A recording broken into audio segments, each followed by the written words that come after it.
The advice and opinions expressed by the host of Autism Live and her guests are meant solely as suggestion and should not be in any way construed as child-specific advice. The Center for Autism and Related Disorders advises working with a board-certified behavior analyst who has experience with autism before starting any intensive behavioral intervention. Any choices you make in determining your child's treatment are completely at your own discretion.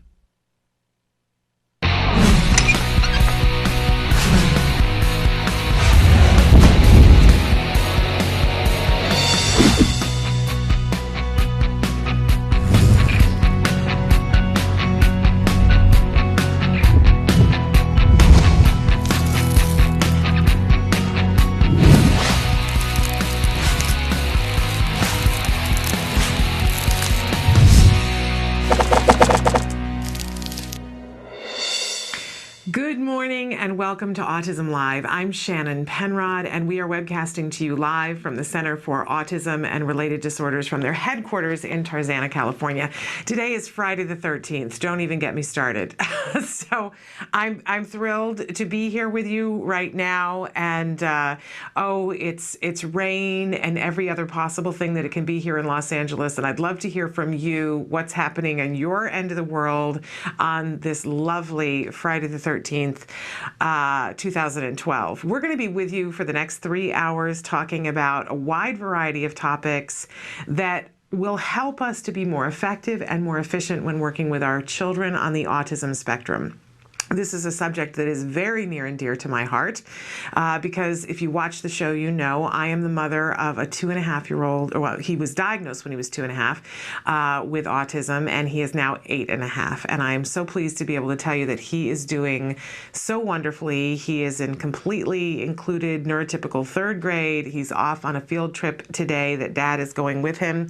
Very excited about that, and sorry that I'm missing that, but thrilled to be able to be here with you. We're going to be talking a lot about ABA in particular, which is Applied Behavior Analysis. And if you're wondering why do we talk so much about ABA? There's a really good reason. It's the only scientifically proven effective treatment for autism. And by the way, it has been scientifically proven to be effective in treating autism, and not just once, but several times over. We'll talk about that from time to time. And in fact, Friday, we usually dub Research Day, and it is my understanding that we are going to be able to have Dr. Jonathan Tarbox later on today in the 11 o'clock hour with us talking about exactly those kinds of things. So if we know that ABA, Applied Behavior Analysis, is effective in treating autism, and by the way, it's effective in treating all of our kids on the spectrum, right? They're all going to have different outcomes because they all start in different places and they have different areas of strengths and different areas of deficits. We know this is a huge, wide spectrum for our kids, but no matter where they are in the spectrum, no matter when they're starting, we're going to be able to make substantive progress. It's all going to look different for all of our kids, but progress is progress, right? As a parent, that's important to me. Now, you might be wondering, okay, Shannon, you've told us you're a parent, and we're going to be talking about this ABA, so are you an expert in behavior? And no, I am not. I am not an expert in behavior. I'm not an expert in autism. I'm not a doctor. I am not a BCBA, a board certified behavior analyst, not that. But I'm here to be your conduit to people who are. If you have questions, if you have concerns, if you have suggestions of topics that you want covered on the show, I'm terribly interested in all of that because we really are here at Autism Live to support you. I remember what it was like in those early days, getting information, sometimes getting too much information, being overwhelmed, and having it be information that wasn't what I needed in that little slice of time, that I would think to myself, okay, I'm probably going to need that in a year, but right now I need to know how to get ABA, or right now I need to know how to fund ABA, or right now I need to know how to prepare for an IEP meeting, or right now I need to know how to deal with the fact that my child is sitting on the floor, banging his head against the floor, and he only stops to hum. How do I deal with that? And I remember what those early days were like. So I want you to know that whatever you need, let us know, and that's what we will cover.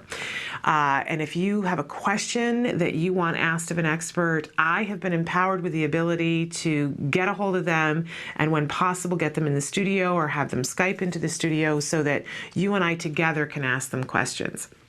This is all meant to be a conversation. So I want to let you know how you can participate in this conversation. There are so many different ways. First of all, if you're watching us on autism-live.com and you're seeing on your screen that it says live, congratulations, you have indeed found us live. You'll see that there's a box there that says your questions. Type in whatever question you would like and it will appear magically on my screen and we can be having a conversation in that way. If you're watching on autism-live.com and you see that it says rebroadcast, you can still ask a question and you're still going to get an answer. In fact, that's true for all of the different ways that you watch us. If you want to ask, the best way to do it, I think, is via email. There's the email address for you. You can send out your email to us. We'll get that, and the very next live show, we will ask your question and answer your question, but we will also send you a typewritten response for that as well, so that you don't have to necessarily catch the next live show. And that's a great way to get a hold of us. But you can also phone in if you're somebody who likes the immediacy of a phone call, and especially if it's during the time that we're live, which is 9 to noon Pacific Standard Time, Monday through Friday. You could even call into the show. You and I can be having a conversation right here. But 9 to 5, Monday through Friday, you can call in and be talking to someone else outside the studio. That's always true. I know some of you are shy. You don't necessarily want to talk to me. Hey, there's also Skype. You can Skype in with us. If we're doing the live show, you can Skype in. And if you've got your hair working in a way, for me, this is a challenge, but it might not be for you. And they can put your picture right up next to us. You can always be talking to us on Facebook. We have a new page, a brand spanking new page that's Autism Live. I hope that you'll go there and like us, but you can also answer the question of the day or pose other questions on Facebook. You can also talk to us on Center for Autism and Related Disorders Facebook as well. We also are tweeting. I'm getting better at the tweeting thing. And so if you want to talk to us via Twitter, we love that. We hope that you'll give us an opportunity to follow you and that you'll follow us on Twitter. We're Autism Live Show on Twitter. And of course, you can now watch us in a lot of different varieties. One of our favorites is Blip. You can be watching us on Blip TV so that you can pause, fast forward, look up past shows, look up a topic that you're interested in to see exactly what we have to say about that. You can also be talking to us and watching us on YouTube. If you don't have as much time and you just want to see highlights, we encourage you to go to YouTube. And of course, iTunes. That's a really great way to watch us. You can subscribe and download our shows and leave us comments. We love reviews, by the way, on iTunes. So all those wonderful ways that you can be leaving us comments, suggestions, talking to us, because again, we're here to serve you. We think that information is important and it's empowering, and that if we all, here's the thing that I love. If we know that ABA is effective in treating all of our kids on the spectrum, then it stands to reason that we all need to get as good at ABA as we possibly can. And I know as a parent that it's something that I continue to work on. My son had intensive ABA for 5 years, and now he's graduated from his program, but we are still doing ABA at home. I use the skills program at home, and we are still very involved with ABA, and I continue to learn and grow and see circumstances and go, okay, I know these are the basic principles. How do I apply this to this individual circumstance? And I'm still learning. There's so much to talk about. Not to be overwhelmed by it though, right? Because sometimes it's so easy to get overwhelmed. I don't want you to get overwhelmed. But just like we work with our kids with ABA, we give them a little bit at a time, builds a little skill here and a little skill here, and we put those skills together and it becomes a chain of skills and we see our children flourish. Well, we can do that for ourselves as parents learning ABA, a little bit at a time, a little tweak here and a little tweak there, and it adds up to a different life. I have to say that I remember when my child was diagnosed, and I remember thinking, I want to get to a different place. I want to get to a place where this is not a pain in my chest every day, wondering what is going to become of my child, and are we ever going to have peace and harmony and a child who's growing and enjoying himself and communicating with us. And I have that now. I have that now. And I'm not in the minority at all. There are so many people who, when they invest the time in themselves and in their children to do ABA, will tell you the same thing. Stick around because you'll hear from them as well here. Okay, one of the things we like to start every morning with is something we call the jargon of the day. Speaking of taking something a little bit at a time, learning a little bit more every day, that's what we like to do. Take one word or phrase or anagram and demystify it one at a time, right? One a day. And so today's word is reinforcer. And this is something that you're going to hear me talk about, and we talked about it a lot yesterday. We know that a basic principle of ABA is that in order for any behavior to be maintained, for us to keep doing any behavior over and over and over again, it has to be reinforcing, right? So, or we wouldn't do it. If it doesn't have, I like, Dr. Phil says, what's the payoff? What's the paycheck for this behavior? Because there always is one, whether it's a behavior that's considered a bad behavior or good behavior, there's got to be a paycheck or we won't keep doing it. Well, if we can accept that basic principle, it opens up a whole world to us, because then we can look at behaviors that our kids are doing that we don't want to have continue, like banging your head against the floor. And we can say, what's the payoff? And we can figure out what the payoff is and create a different payoff, or create something that, is more worthwhile, that makes more sense. There are a whole bunch of things that we can do so that that behavior no longer gets a payoff. And give it a replacement behavior so that there's something else that does give the payoff, right? And change that behavior, get rid of some behaviors forever. Really effective. And other behaviors that we want to see more of, when we want to teach a child a new skill, we have to make that behavior reinforcing, and that's when we want to use a reinforcer. So let's take a look at what the actual definition is, and then we're going to give you a more simplified one, right? Okay, so the actual definition of reinforcer is a stimulus/event delivered contingent on the exhibition of a behavior, which increases the probability of that behavior continuing to occur or occurring more often in the future. For example, if the child enjoys being tickled, tickles may be used as a potential reinforcer for correct responding or appropriate behavior. Okay. Not the easiest definition, but the example helps to make it clearer, right? All right, let's take a look at our working definition of reinforcer. A reinforcer is something that acts as a reward. Okay, that's easier to understand. Acts as a reward for your child and motivates him or her to continue engaging in a particular behavior, good or bad. Because let's remember that when a child is engaging in a bad behavior, there is something that is reinforcing it, right? So when we think about, I always like to use an example for ourselves as opposed to our children first, because then we get a little bit better understanding of it. When we want to do something, let's say that we want to start walking on a regular basis, and because I'm thinking of me, right? That I'm needing to be exercising and walking on a regular basis. We can just say to ourselves, well, I should do that, right? And then how likely is it that the behavior changes and that we start walking? It's very unlikely, right? And even there are some times when we can, there's some punishment that's going to come and we think, oh, well, that'll make it happen, right? The doctor says you've got to, or, this bad thing is going to happen. But a lot of times that doesn't make us do it either. But what we see is that if we give ourselves some sort of a reward for having done it, that, okay, if I walk today, then I get to do 10 minutes of, shopping online, let's say, or whatever it is that happens to be reinforcing to that individual person, then we see that the likelihood sometimes will go up. But what's the difference between when it does go up and when it doesn't?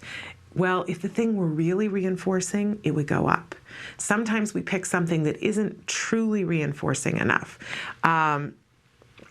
Back last fall, there was somebody that I really wanted to stop smoking, really wanted for them to stop smoking. And so we made this deal that every day that I exercised for a half an hour, the very next day, that person could not have a cigarette.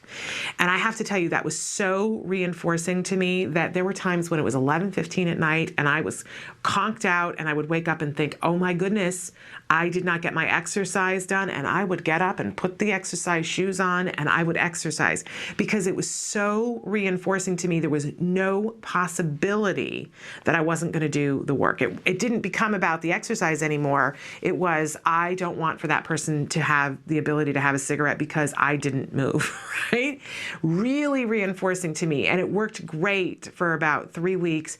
And then that person had stopped smoking completely and said, I'm never going back. I'm never going to quit smoking. It doesn't matter whether you exercise now. And guess what? Then it wasn't reinforcing enough for me. And I didn't find the immediate reinforcement. So my exercise went out the window. But we can think of this for our kids and say, all right, we're asking our kids to do some difficult things. If it was easy for them to do, they would have done it already. If it was reinforcing for them to do, they would have done it already. This includes everything, right? From speaking. It's hard for a lot of our kids, and it's not reinforcing. But if we can figure out what actually is reinforcing to them and deliver that reinforcement on a regular schedule that rewards them immediately for having done the behavior, we will see an increase in that behavior. Now, the great thing is that over time, we can start to fade that reinforcement. And if it has become reinforcing in and of itself, it will continue. And that's what we're always working towards. So when we talk about reinforcer, I just want you to know that it's something that makes it more likely that the behavior is going to occur.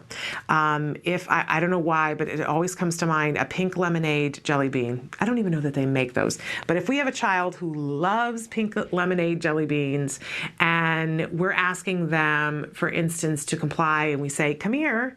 And when they do come here, they get at least a piece of a pink lemonade jelly bean. And it's so exciting to them to get the pink lemonade jelly bean, then they're going to come. And that's what we want. So that we're gonna do trials again and again and again where the child comes, the child gets a jelly bean. After a period of time, we're gonna fade the reinforcement. We're gonna give less and less until the reinforcement goes away. But by that point, the child will be saying, come here, and the child comes and is learning that complying is something that leads to good things. We can build a whole repertoire of skills using these techniques, and we can decrease a whole host of challenging behaviors just by being aware of what's reinforcing it and going about these things in a very smart way. Multiple steps to it, but we have to understand what reinforcement is. Reinforcement is the paycheck for doing the behavior. This is powerful stuff.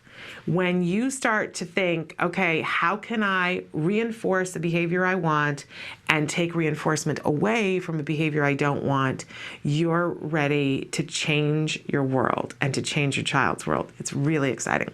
Okay, we always have a question of the day.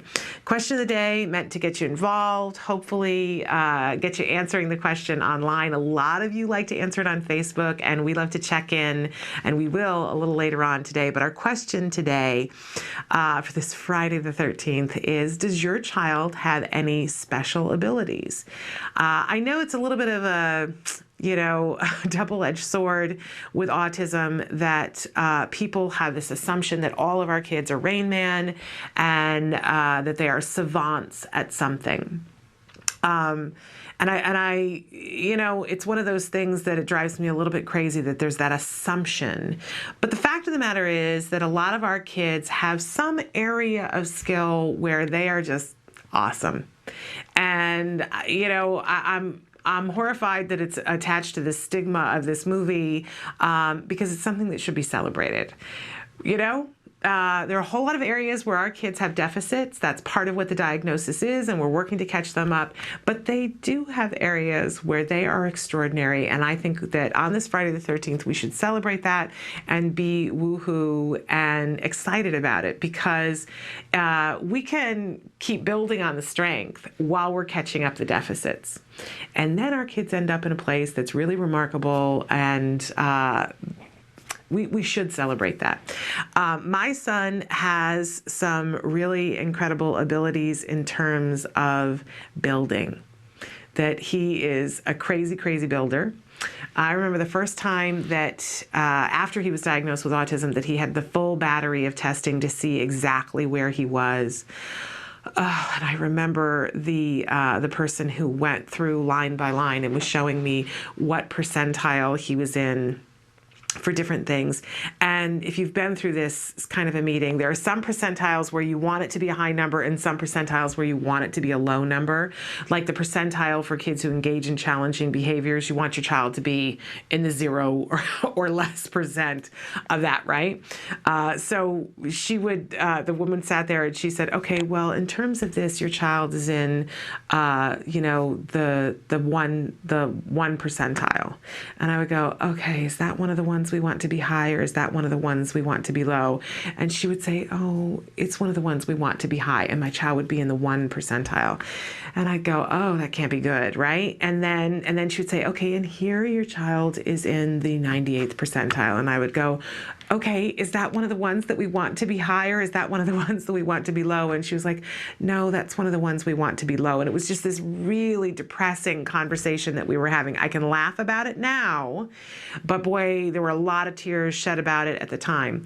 And I was just clinging to, is there any good news in this? And of course, she kept on saying to me, well, the good news is that your child is receiving help and support now. And so we're going to, in the coming years, we're going to see this number. And I'm thinking, years? What? But, that's exactly what happened. We saw a tremendous, tremendous increase over the years. And, but in that moment, you're going, woo, this is a scary little place to be in. But we did get to finally one number. And she said, okay, now in this number, your child is in the top 99 percentile. And I said, oh, okay, is this one of the ones that we want to be high or low? And she was like, no, this is one of the ones that it's good to be the high number. And at the age of 3, my son had tested as a 14-year-old with a 14-year-old's abilities to create structures.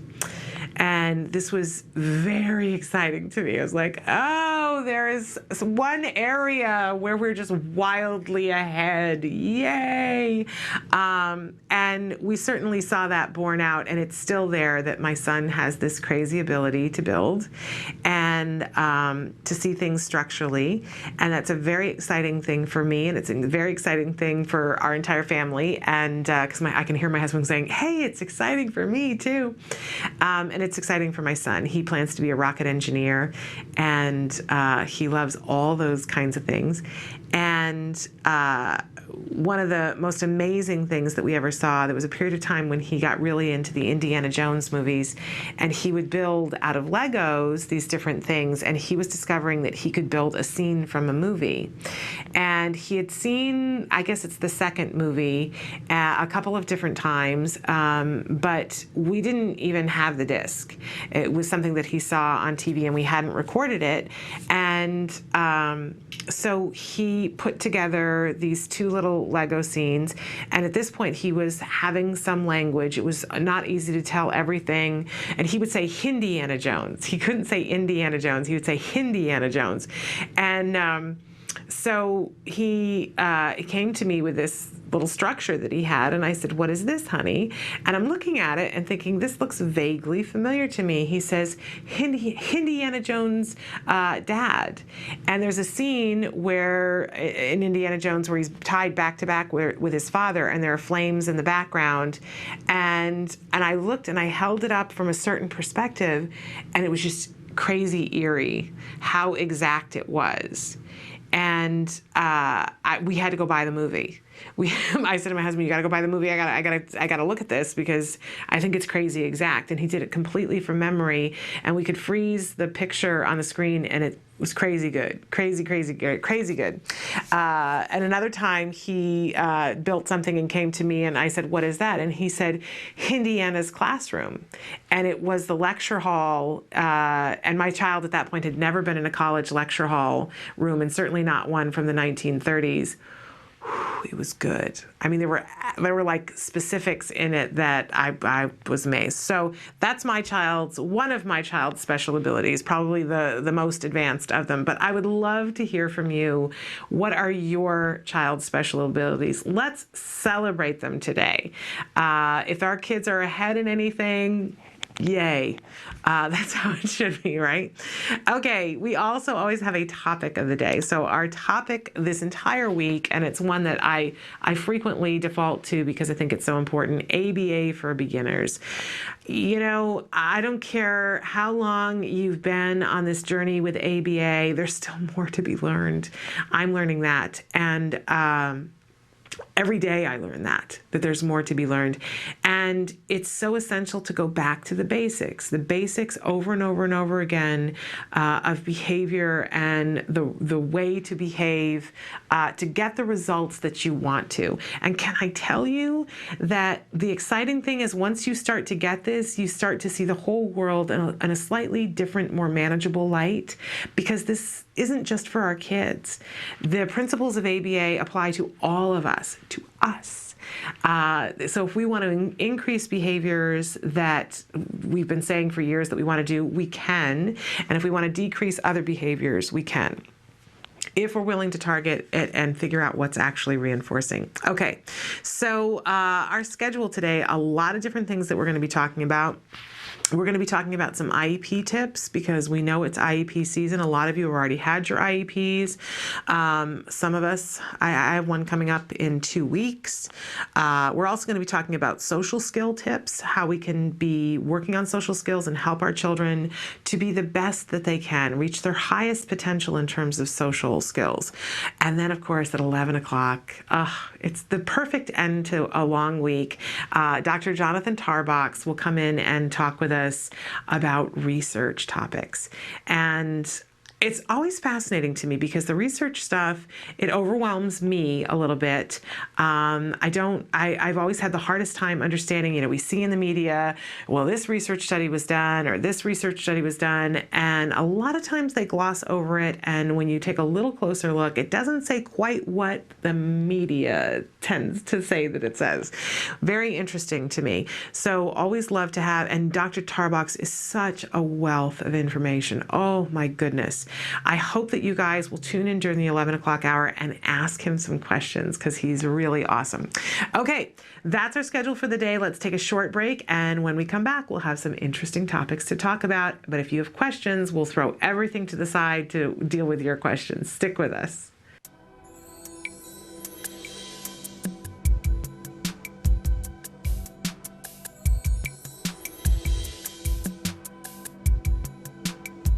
Hi, I'm Monique Erickson. I'm a senior supervisor here at CARD in the training department. How can we make a non-preferred outing, someplace that the child doesn't want to go, be less stressful and not be a battle? Well, when you're looking at planning some of these outings to places that are a little more difficult for our kids, there's a lot of things you need to think about going in, and I think one of the first things you need to do is have a realistic expectation. It's going to be difficult, and it's not going to be something that you might be able to do right off the bat. There's some work that goes into that and a lot of steps that go into that. You're going to want to look back and look at the behaviors. What's happening in this outing? Why is it so difficult? Where does it break down? Do we not even get through the front door? Is that the problem? Or do we get through the front door and then my child has an agenda that doesn't match mine? And then that's what we need to work on. I've had lots of families where we've worked on this. This is definitely an area that we work on in our programs. And for example, I had one little boy where we couldn't even get through the front door. So that's what we practiced. And you had to have the expectation that you knew you weren't going to the store to shop this time. We were going to go and we were going to practice this thing. This behavior of entering for whatever reason was difficult for him. That's what we were going to practice and reinforce and take baby steps to this this in behavior called grocery shopping that had all these little baby steps along the way. And just remember that it is difficult, that you have to step back and do all these steps to get there, but you will get there, and you're not going to get there if you don't practice it and do it. So you have to get out there and do it, as much as it may be difficult to be in the community and having these kind of meltdowns and these difficult behaviors with people around. You have to practice these skills to get them better. So it's important to do that. So for this little guy, we did just that. We took it from step one, he couldn't get through the door. We practiced that until that got better, and then we took on the next step. And eventually he was able to participate in their grocery shopping. Not to say that it was an hour and it was perfect. It was more realistic. They had a few things on their list. He was able to go through, help get these things, and then they went on their way. So, but that took a lot of work and a lot of steps getting up to that point. So what are some strategies for going to a big shopping center like a Walmart? Some strategies just in general to keep in mind is, do you need some visual supports? Do you need some kind of visual thing, like first we're going to do this and then we're going to do this? Sometimes that's really helpful for our kids, just to know what to expect. Okay, this isn't going to last forever. We're just going to do a few things and then we get to leave this place and do something else. And that sometimes will help just alleviate that frustration that they don't really know what to expect. How long is this going to be? And so sometimes that visual support could help. You want to practice this realistically. You don't go from never having these outings to an hour. So you're building up systematically to these longer outings, so that eventually you get to a point of some duration that you can actually do something functional in that. You can actually get some items in the store and when you go there, versus just practicing a couple minutes here and there. So I think those are some things you want to think about early on. If you're going to that bigger store, I think for our kids helpful to, depending on where their skill level is, and if you're practicing these skills, hopefully you can kind of give them, like, this is what's going to happen, this is what the rules are, kind of thing. This is what if you can do X, Y, and Z when you're in there, this is what will happen, kind of thing. Kind of be very concrete and give them an idea. Okay, we're going to go in and we're going to do this, and if you do this, this will happen. This is the behavioral contingency in place. If you don't, then we're going to need to leave, and then this will happen, kind of thing. But be very clear so that it's kind of like the rules are on the table. It's fair game. Like, we're going in, this is what's going to happen, and this is how it will be. When you're looking at stores like Walmart, very loud, lots of good stuff going on, I think just prepare yourself and be realistic about that. Is it going to be overstimulating? Can your child handle that? Do you need to take baby steps going into those bigger environments? Maybe know exactly what you need from that store. If you really need to do a lot of browsing and just taking your time, maybe is there a time that you will have an opportunity to not have to bring them with you for that, and only bring them when you have a specific agenda, like, I'm going in for these items, we're going to get them, and we're going to leave. So those are some things I would keep in mind when you're doing that. What kinds of reinforcement should we give for doing a good job on an outing? When you're doing these outings, something that is really important, it's important no matter what we're teaching, but definitely when you're out in the community and you're doing these type of outings that they're not preferred from our kids, you want to make sure you're always reinforcing those behaviors we want to see more of. As the cornerstone to what we do. You reinforce the behaviors you want to see more of, so they keep happening, and that's got to happen when you're in those community settings. So when the child is attending and he is sitting there quietly or helping you, gather things in the store, if that's what you're working on, you make sure you're appraising and reinforcing them, so that they know that this is a behavior we want to see more of. That may be, for some of our earlier learners, that may not just be verbal praise. It may have to be a tangible to get them through that situation. So it could be a little snack here and there to reinforce them and keep them on track. Like, oh, you're doing a great job. That's so good. I like the way you're sitting so quietly and waiting for mommy. Here's a little snack or something like that. So you might need something like that for those little ones that are early on in that experience. Or maybe you can just get to verbal praise at some point. Just depends on the learner, but you definitely want to keep them reinforced during that whole experience.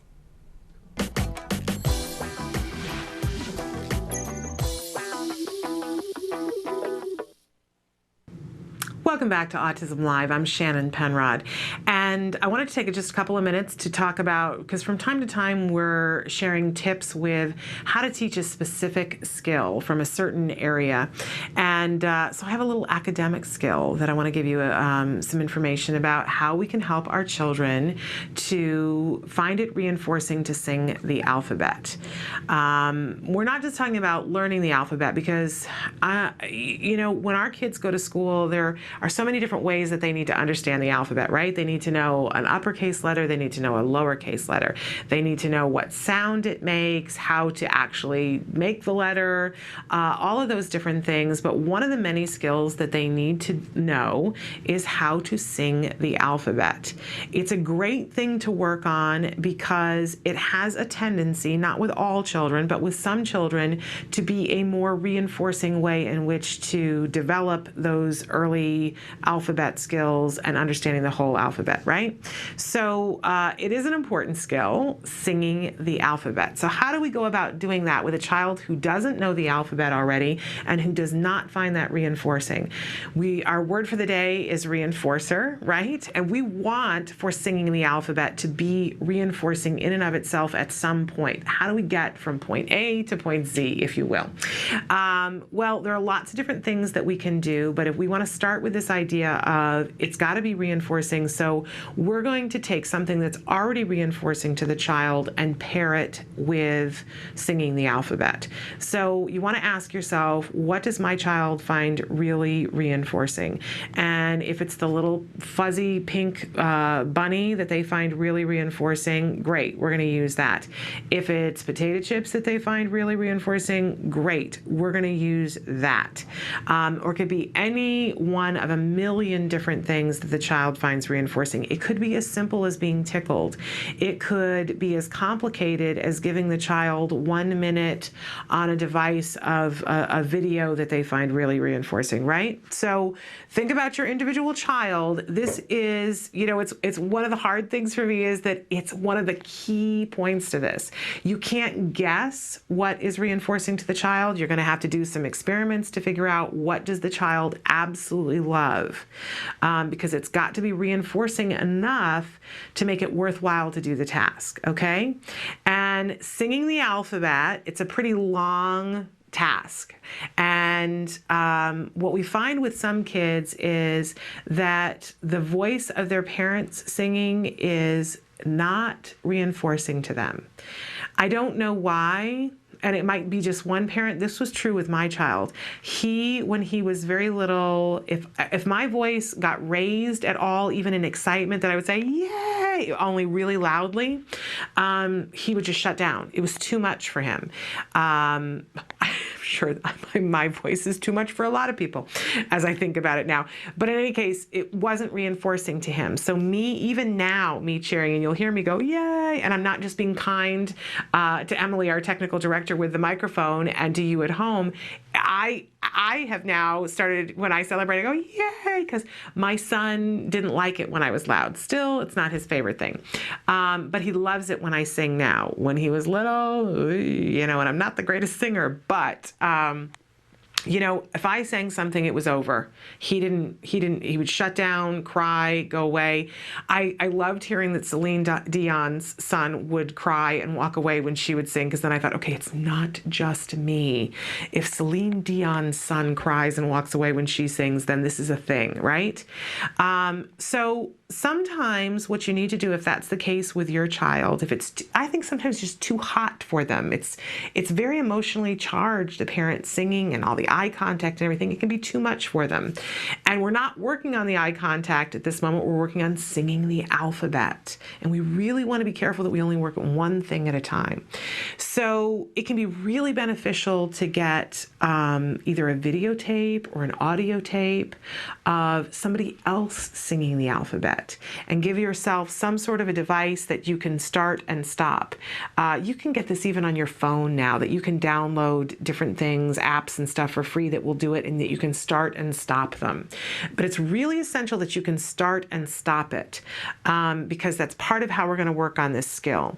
So we want to start and make this really fun and exciting. So we may just start and have this play in the background while we're playing and doing a preferred activity, and not even address it for a day or two. Have it playing in the background and you're busy doing something with your child, and it's something that the child loves, right?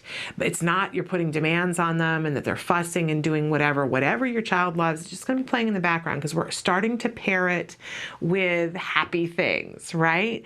So that when, after a couple of days of doing this, we're going to set up a circumstance, and the first phase of it is that we're going to play fill in the blank. So whether it's you singing, if they can stand you singing, or it's the tape that you're starting and stopping, we're going to set up the circumstance. We're going to get whatever the preferred item is. We're going to have the child be able to see that the preferred reinforcement, whether it's that pink bunny or the potato chips or anything in between, that it's there. And we're going to show it to them, but then we're just, and it's not meant to, and the word is teasing, but not in a horrible sense, right? We're just letting them see this is the thing we're working for, and even if you have to put it right behind you, but that they see that that's what's coming. We're building that anticipation.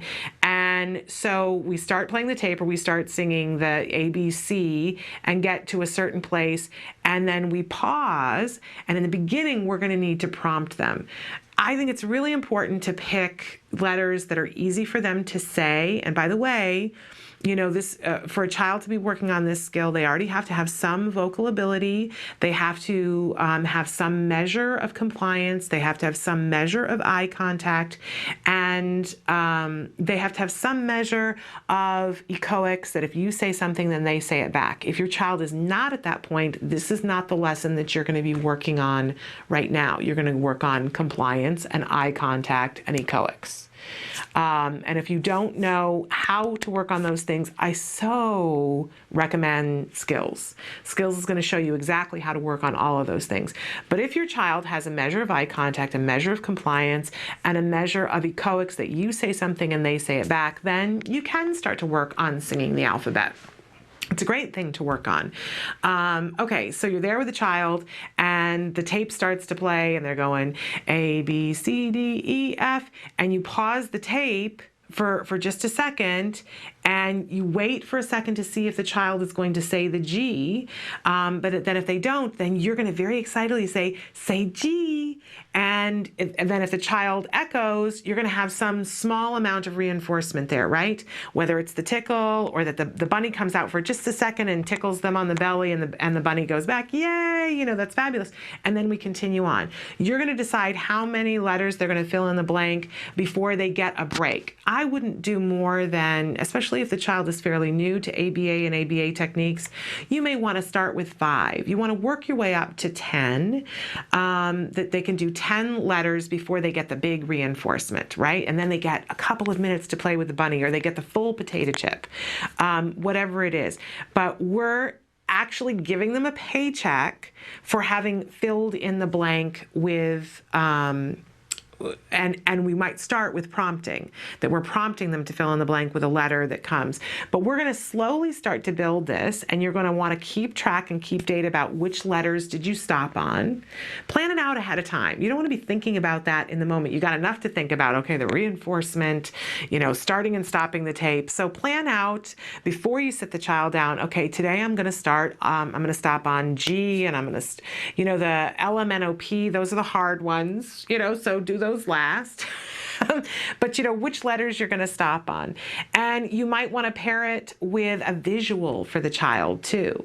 That as if, depending on how visual the child is, so you could have flashcards that as they're singing, you could be going A, B, C, and you're stopping, and it's got the G on it there. And so you're holding it up for the child to see, and the child says G, yay! You know what you're doing there too. You're teaching them to recognize visually the letter, not just orally. Great way to be able to do that as well. And we see that for some kids, having that visual makes all the difference in the world. So another great thing that you can do. Once you see that they're filling in the blank fairly regularly, and that they're able to do it with all of the letters, then it's great. Now we move on to the next phase of it, which is that they're going to sing along with you. So from the beginning, and now, the whole time, you want to make sure that you're pairing the praise and your excitement and enthusiasm with whatever that thing is that they find reinforcing. On Monday morning, they might think the bunny is reinforcing. On Tuesday afternoon, it might be the potato chip. And on Wednesday, it might be cartoons. Make sure that you're not just always doing the same reinforcement, because just like us, people get bored with things, or they get full of it. I've played with a pink bunny. I don't need to play with a pink bunny anymore. I'm pink bunny satisfied, right? Every time we sit down to do a lesson, we kind of have to check and see, okay, what's going to be reinforcing to you today? Sometimes for some kids, it can be the same thing that is reinforcing to them, but that can be a problem too. So you do want to make sure that you're changing up the reinforcement, but it has to be actually reinforcing. Okay, so first phase is making sure that, they've heard the song and that it's been in a pleasant environment. Second phase, that you actually sit down to work on it and that it's fill in the blank. Third phase of it is that they're singing it with you, along with you, and you're making it really happy and exciting. And when they get to that Z, that there's some kind of party that happens, something that's their kind of party, something that's reinforcing to them. They get to play with the toy that they want. They get to do the thing that they love to do, right? And then eventually we work towards them being able to do it themselves. How exciting that is. Some parents find that if your child is really interested in cameras and videotaping, that if you videotape them doing it and then they get to watch it back, that's reinforcing to them. But we can work on singing the alphabet. Key point is that it needs to be happy, happy, happy. When you sit down, and you're not going to let them escape the task, but if the child's trying to escape the task, that's because there's something aversive for them. So you got to make it a happy, wonderful, fabulous event that they want to sit and do it with you, and that they know that there's some reinforcement that comes for doing it. So do all of that, and in a very short period of time, your child is going to be singing the alphabet. It's a wonderful thing. We're going to take a break, and we're going to be back in just a minute.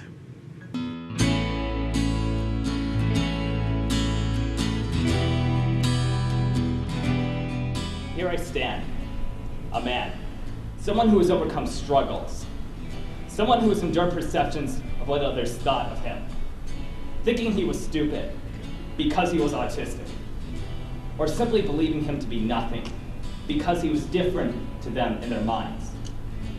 But I stood my ground. I just wanted to say to the organization in general, alongside helping me to improve communicatively and socially, the other greatest gifts you gave me were the value of discipline and a good work ethic. To quote Anthony Kiedis, "To celebrate you is greater now that I can." You helped me to realize that the harder you work, the likelier you are to achieve success. Having had to work very, very hard to recover from autism, this discipline has continued to serve me well. I also realized that you taught me a lot about and instilled within me a quality of having compassion and sympathy for other people. That you will be concerned more with the needs and wishes of others than with your own is something that I'm awe of, and I constantly strive to be. And in closing, the only way I can sum up card all of you is love. Everything you do to help families in need, you do out of the sheer love of wanting to make a positive difference in people's lives. And as I stand here before you as a mature adult, I have to say that I'm extremely grateful for your unwavering loving commitments to helping others and me recover from potential life roadblocks and become active and contributing members of society. While I can't overcome obstacles without a will, I cannot have a will without the love of those supporting me. And without love, I am nothing. Thanks again so very much for your love, everything that you've done and continue to do. Please give my best wishes to your families, everybody else with cardio isn't here, and especially all of your clients and their kids. I'm confident that they too will be able to overcome, and I know that they'll be successful with what they do as long as they continue to put their minds, hearts, passions, and best efforts into it. Enough said.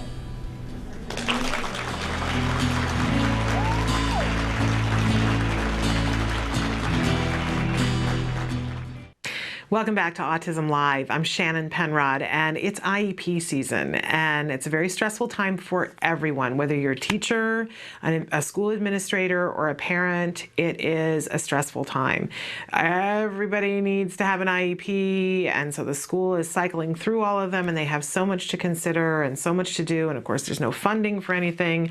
And as parents, we're stressed about it because for us, it's it's everything, right?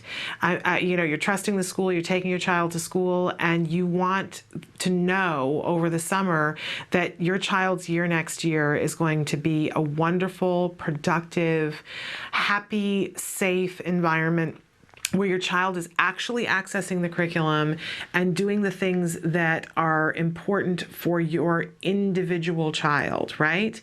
And sometimes it feels like a battle. Well, there are some things that you can do ahead of time as a parent to help yourself and to prepare for an IEP so that it doesn't have to be as big of a battle, and that things will go smoother at the IEP, and that the process of signing the IEP and getting what your child actually needs will be smoother.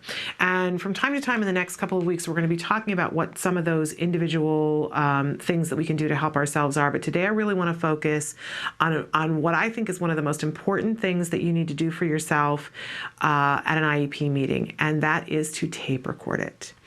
And you have the ability to bring a tape recorder, but you must notify the school in writing. And in some states, it's 24 hours before, and in some states,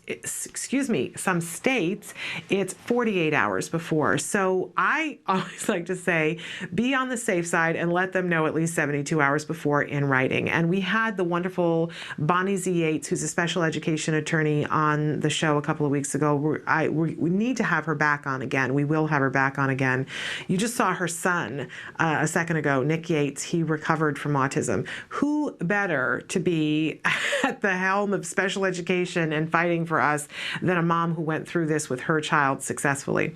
So one of the questions I asked Bonnie was, is it okay if we email that we want to tape record the session? And she said, email is great because we can keep a record of it. It's in writing. It's a wonderful way to communicate with our administrators. So I encourage you to let them know. You can even tell them on the day that you sign, they're going to send you an invitation to your child's IEP and ask you to attend. And on the date you sign that and give them back to them, just save yourself the worry and the time later on. Just send them an email then and say to them, by the way, we will be bringing a tape recorder to the IEP. When you do that, and I know a lot of people say, oh, but then they know you're going to be a problem. Well, you know what? If that's the case, then you want to be a problem. I'm sorry, but if they're going to get all tense about the fact that you're going to bring a tape recorder, you need to have the tape recorder.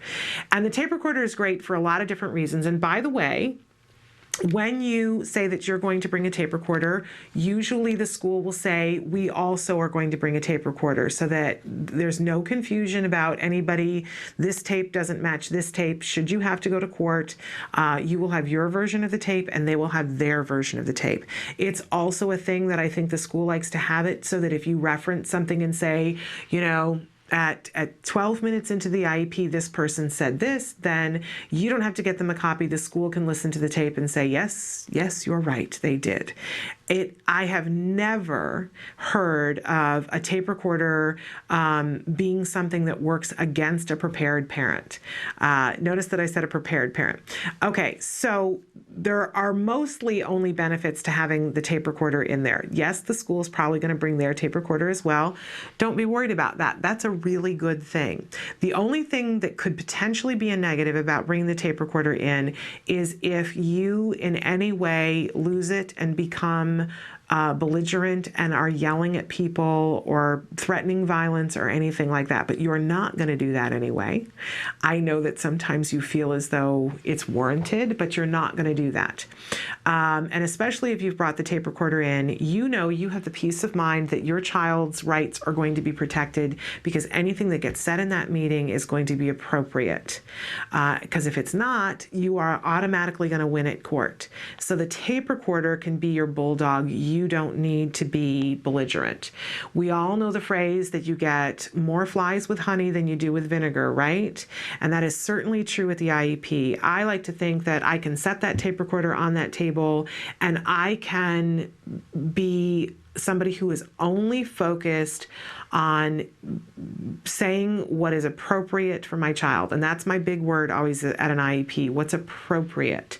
That's what the law states that my child gets is what's appropriate. It's what I want, what's appropriate, and I want everyone to behave in an appropriate way. And that tape recorder ensures that either that happens or we're going to win at court. So whenever parents will call me frequently and they'll say, okay, I went to my IEP and this is what got said.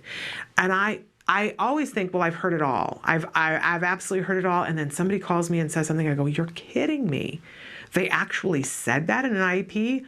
You had a tape recorder running, right? And it's always when somebody has said something outlandish that the parent says, no, you know what? I didn't bring the tape recorder because.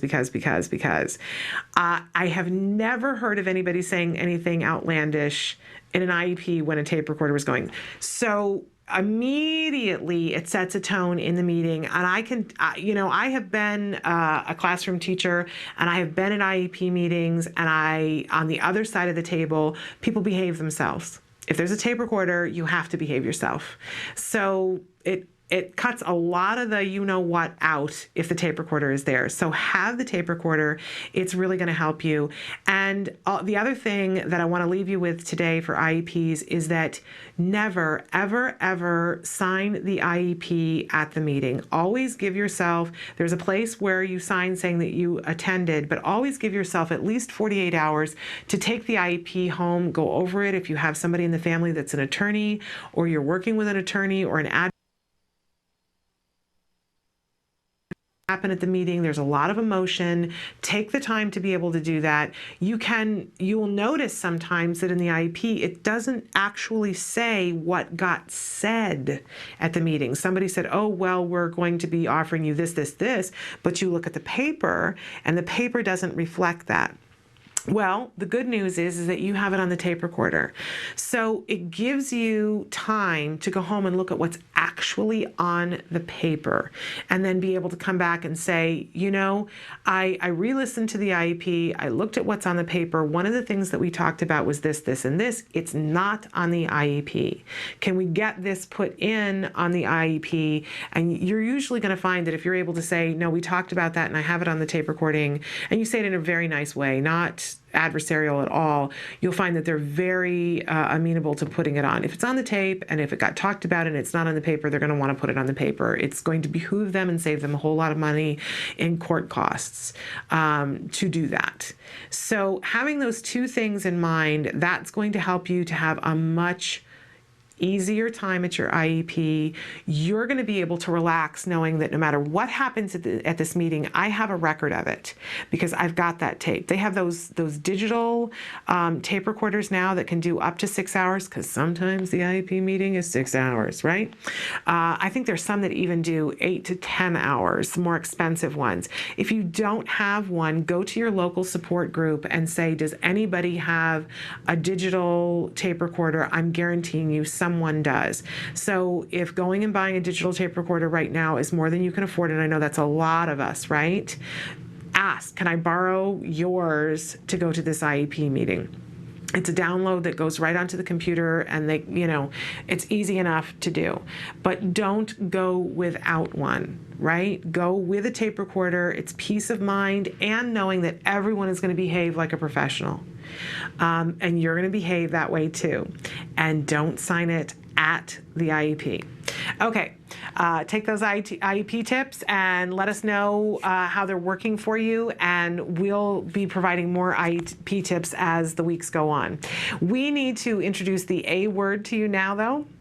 And this is a wonderful documentary that's being made at the Center for Autism and Related Disorders. They're following a little boy, Jack Riley, who is not yet 3 years old where we are in the series. He is 3 now. But he was diagnosed with autism. He has begun his ABA treatment, and we've been able to watch every step along the way. He is showing tremendous progress. He still has a long way to go, though. And that's what this is all about. We get on the road to progress, but it's not a quick fix, right? Many, many months and years that we're talking about to be able to get this precious little boy to reach his full potential. It's a worthwhile job. Take a look at what Jack Riley is doing this week.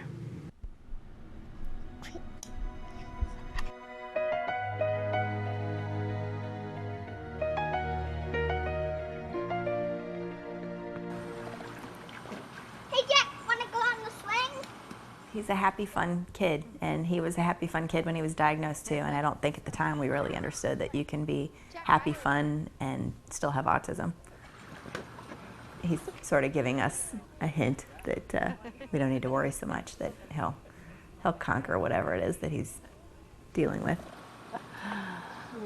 Uh-oh, that could be interesting. Oh no, the duck fell. You're okay. It's okay, buddy. Daddy will hold it. Let's try again. Let's try again. I know that it's very important to him, whether he knows it or not, that he has both of us in his corner. So for the dads, that's all I would say, is be in his corner, do the best you can, and if you screw up, just be involved. You're going to make mistakes, but just be involved. It's not going to go away, and quite frankly, you're way more valuable to helping him than you think you are in the beginning. There were times I thought I'm useless, and that's gone away.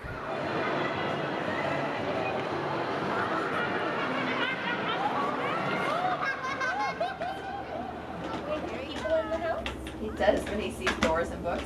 Knock, knock, knock. Ding dong, ding dong. Hello. So hello, don't you? Hello. Who is it? Hello. Good night, friends.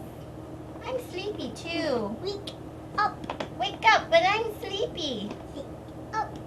He's just really clever now. More creative when he's playing. He solves little issues or problems that get in his way, and he just smiles a lot while he's doing it, so we think he's enjoying it. Yeah, you there's a bubble to top.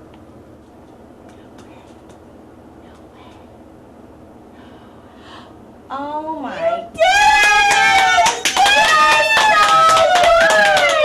Oh my goodness, that was so impressive. Good job.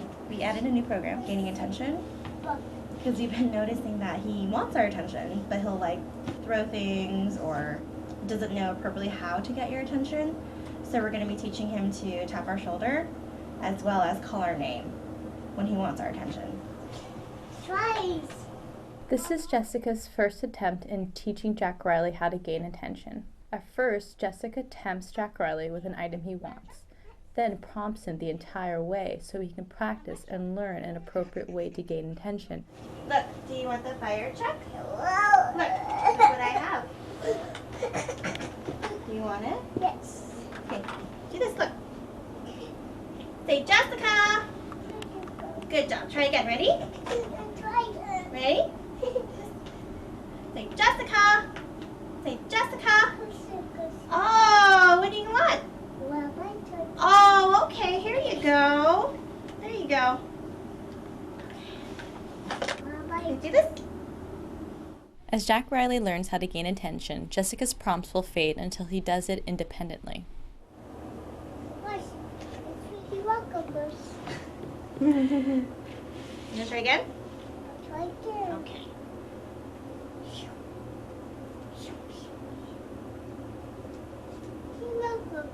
Yes? Yes? What do you want? What do you want? Oh, there you go. That was very good, Jack. Yes? Yes? Yes? Yes. Okay. That's good, mister. You're getting better at that. Then we also added a program called Inhibition, when mom or dad are doing things like getting the mail or getting things from the car. He's had episodes where he'll just run. Wait. Wait. Wait. Stop. Wait. No, wait. Stop. If this is as bad as it gets, and we've caught it, then we're great. I think what I didn't realize is that there's always going to be new things that he's going to encounter. There's always going to be new behaviors that he discovers, and that's part of being a kid, as well as the autism. No. Stop. Thank you. This way.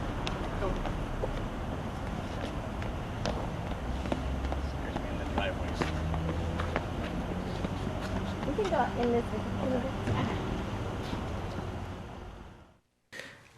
Welcome back to Autism Live. We're talking about the A word, and I get so emotional watching this and I absolutely love it. I know I say that every week, but I do. I absolutely love this. And two things in particular that I really wanted to talk about this week, and we haven't had time, but I wanted to talk about the play skills that he's demonstrating, in particular the dollhouse, and what the dad says about, he's really enjoying so much more with play, and it's so interesting to see how creative he's become and how he's problem solving. And I always like to remind parents that I know we're so concerned with things like the social skills and the language skills. Of course, we're worried about those because we know they're areas of absolute deficit. It's part of why our children got diagnosed. But I always like to remind everybody that the play skills are so important because it gives our children a really wonderful and creative and safe place to work on some of those things. And you saw there that he had the purple dollhouse.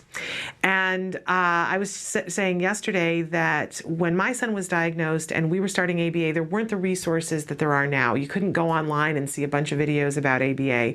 I don't know that that wasn't the best thing because I think I would have gotten the wrong impression about ABA. But in any case, the thing that got me through as we were waiting to start ABA was Christina Adams' book, A Real Boy. And one of the things that she talked about during her waiting period was that she was given a list of recommended toys to start ABA with, and that she ran out and got all of those toys. And my son was about to turn 3. He actually started ABA about 2 weeks after his 3rd birthday. And one of the things that was on her list was a dollhouse. And I remember seeing that and going, okay, well, we have got to get a dollhouse. You get into that mode of, I can't do anything, but if there's something I can do, and his birthday was coming up.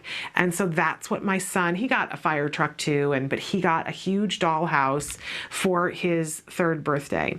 And I will tell you that what's ironic about it is that my son didn't need to work on all the dollhouse things. He did a little bit.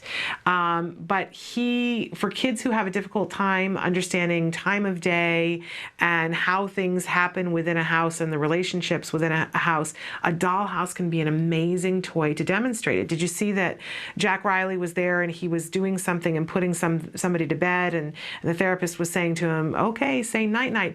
It gives them a place to be able to work out all the different relationships and time of day events and what happens and how do we go to bed and what are the rituals and where's the mom and where's the dad and all those things. Because a lot of our kids do need to work on those kinds of relationships. My son got all of that very easily. It was the other stuff that he had a hard time working on. So we really didn't need to buy the dollhouse, is what I'm trying to say to you. That it's not a one size fits all. Although I do think that there are there are some toys that you can't go wrong with. And what ended up being great for the dollhouse is that when we did play dates and when we had girls come over, the girls they found the dollhouse reinforcing, and he just found it reinforcing playing with whoever was coming to play.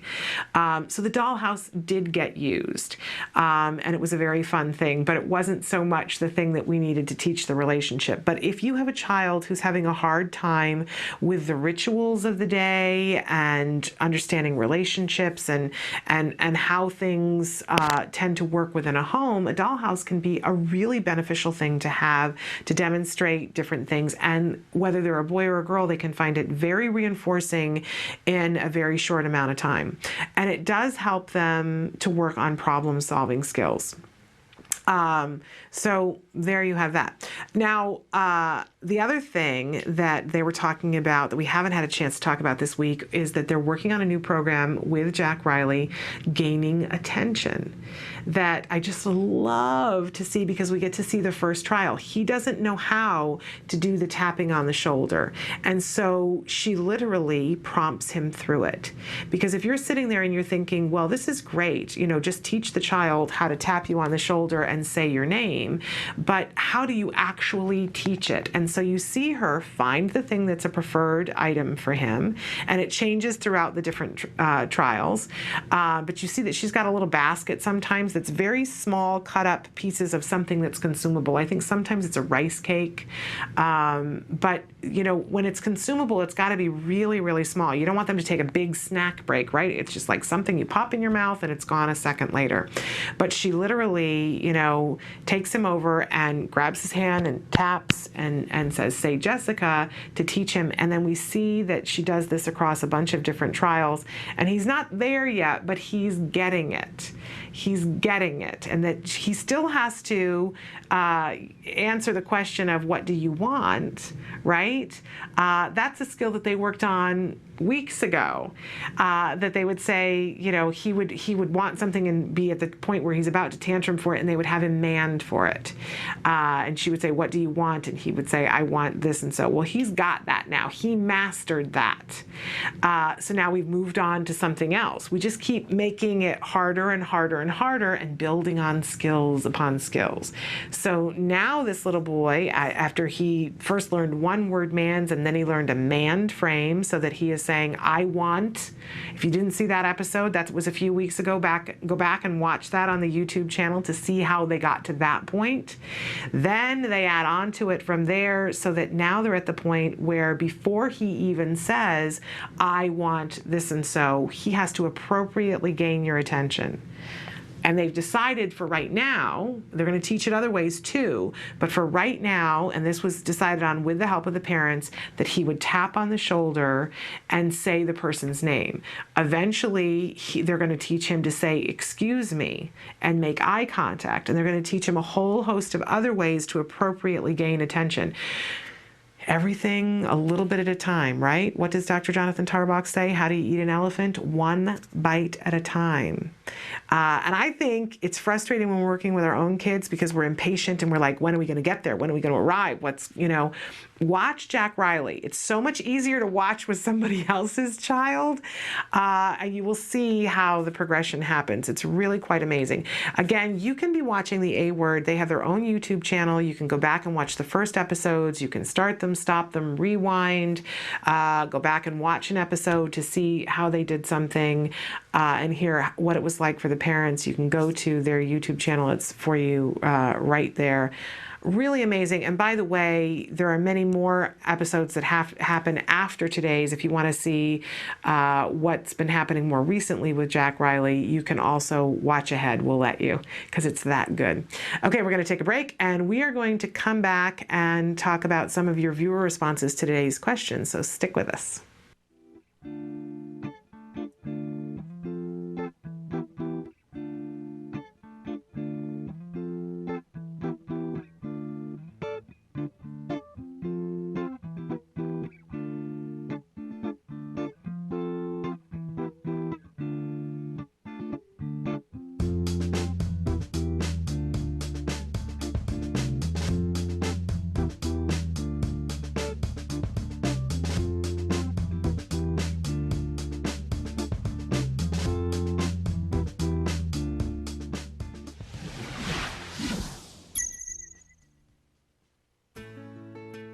Skills is a revolutionary web-based program that incorporates comprehensive assessment, curriculum design, progress tracking, and treatment evaluation for children with autism all in one place. Developed by the Center for Autism and Related Disorders. Our approach is based on over 40 years of research on the principles of learning and their application to improving the lives of children with autism. Skills was designed to equip educators of children with autism everything they'll need to get their students on the right track towards recovery. How does Skills work? Created with speed and simplicity in mind, Skills was modeled on an easy 3-step process. Step 1. Start assessment. Step 1 begins with our intelligent assessment system, which consists of a series of questions. This assessment is essential to identifying your child's level of skills compared to their typical peers across all areas of development. This includes assessing social, motor, language, adaptive, play, cognition, executive functions, and academic skills. Every skill has an assigned age which indicates when the skill emerges during typical development. This means that each child is automatically presented only with lessons that are relevant to his or her age.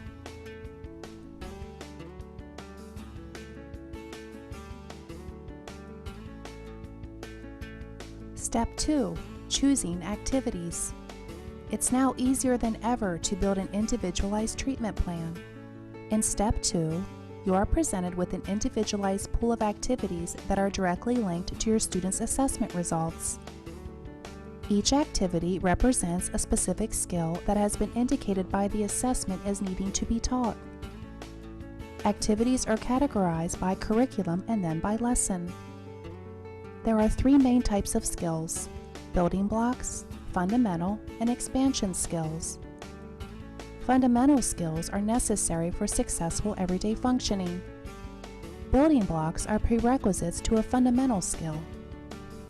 Expansion skills are non-essential skills, but may provide further enrichment in certain areas. After reviewing the activities available to you, you can quickly add your chosen activities to the treatment plan by simply checking the box and clicking the button. Step 3. Start treatment. Once you have selected and added the activities you want, you are ready to begin teaching. Skills provide you with all the tools necessary to design and manage an effective curriculum plan, such as printable activity guides that are customizable by the teacher, supplemental teaching aids including printable data sheets, teaching guides, visual aids, worksheets, and tracking forms, detailed IEP goals and benchmarks for each activity, brief and visually appealing video tutorials, a variety of treatment progress and clinical timeline charts, and lots more. And since Skills is completely web-based, everything you need is available 24 hours a day, 7 days a week, in one easy-to-access location. Skills users even benefit from unlimited access to a support community, where they can ask questions and share ideas with a skills expert. Skills is always with you.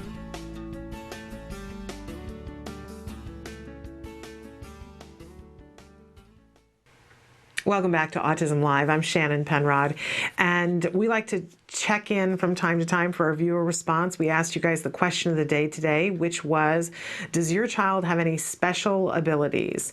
And I love it. You guys are responding in force. We absolutely appreciate that. If you want to answer this question as well, you can on Facebook. You can go either to Center for Autism and Related Disorders, or you can go to Autism Live, our brand new page. I would appreciate it if you would go to Autism Live and give us a like. We're brand new over there, and you know what that's like. So we'd love it if you would give us a like over at Facebook, Autism Live. Okay, so you guys have been writing in, and it's really interesting. I said it's Friday the 13th. Let's celebrate how our kids are crazy, able to do some wonderful things, and you guys are. Somebody wrote in and said that their child knows more about computers than all of his teachers, and he's only 12. And I believe that. I think that's awesome. Another person wrote in and said that their son has a very good memory, very in capitals. Somebody else said computers are his specialty and he can now read. He is almost 6 and he didn't speak until about a year ago. There's some hope, right? For those of you who have a child at home who's not yet speaking, there's some hope. Another person says huge memory, and at 3 can do puzzles that are intended for second graders. Somebody else who wrote in and said these kids don't forget anything, and sometimes that really seems to be the case, doesn't it? That can be a good thing and a bad thing. Another person who says, my son can tell you what day of the week, any given day in the next year or two. Not sure not sure how far out that calendar in his head goes. In other words, you can tell him my birthday is whatever it is, and he will tell you it's on a Sunday this year. It's crazy. He's also great with a computer, and he has a great sense of direction. And we're hearing that from several of you, that the sense of direction is especially heightened. And this person says, I'm pretty sure he has psychic abilities as well. And I wonder if it's psychic abilities or whether he's just noticing different details. You know that show, The Mentalist, and everybody thinks that he's psychic, and he always says, no, I just notice things that you don't notice. So I always wondered about that. So another person says, he's the only person in my life that has gotten me to cry tears of happiness. Okay, that's a special ability. He has the ability to change a crappy day into a smile on my face in a matter of seconds. Woohoo for that. That's fabulous. Somebody else who writes in and says computers, music, art, and reading, and that she also has a photographic memory. Spectacular. Someone else who says, my oldest has a great sense of direction and is great at art. My youngest is very tuned in with emotion. He knows what people are feeling. Sad, happy, mad. He just knows. Someone else who said, my son doesn't forget anything, and that this is sometimes a bad thing, LOL. Because of this, he has a great sense of direction, and if he sees me type in my passcode on my phone or my computer, he remembers it, so I'm always having to change them. I do this once a week as a precaution. We learned the hard way, LOL, and because my memory isn't as good as his, I have to write down my passwords or else I forget, LOL. That is fabulous. I want to look here on one of our other sites where you guys are able to, because we have a couple of different places that you can type in your answers. As I mentioned, you can do it on Center for Autism and Related Disorders, but you can also do it on Autism Live. Okay, I love this. Excellent with numbers and unbelievable memory. Somebody else who says outstanding drawing ability, amazing memory, especially when it comes to historical facts and events. Someone else who says imitating people and their voices. That's wonderful. We just recently noticed that my son also likes to be able to do that, and that he's pretty good. There was one person in his classroom that he did her voice for me, and I swear to goodness, I just about fell down on the sidewalk laughing. It was just so dead on. A little girl, and he was doing her voice. It was really hilarious. Okay, another person who says, my son knows the exactly the day or week of any year that someone's asked him. He never has piano lessons, but he knows how to play the piano. That's fabulous. How can he do it? And she says, Asperger's. Okay, someone else who says geographical locations and memory. Boy, I wish I had the geographical locations thing, or memory. I'm short on both of those things. Great with directions to anywhere he has ever been, and great with numbers, says another. Okay, and just want to remind you that if you are going to Autism Live to leave us your comments, and I hope that you will, and you can continue to do that over the weekend. We'll still take more comments from you, but I hope that while you're there, you'll also like the page. That would be awesome. Okay, we're going to take a short break, and when we come back, we are going to give you a social skills tip. We're going to be talking about gaining eye contact. Stick with us.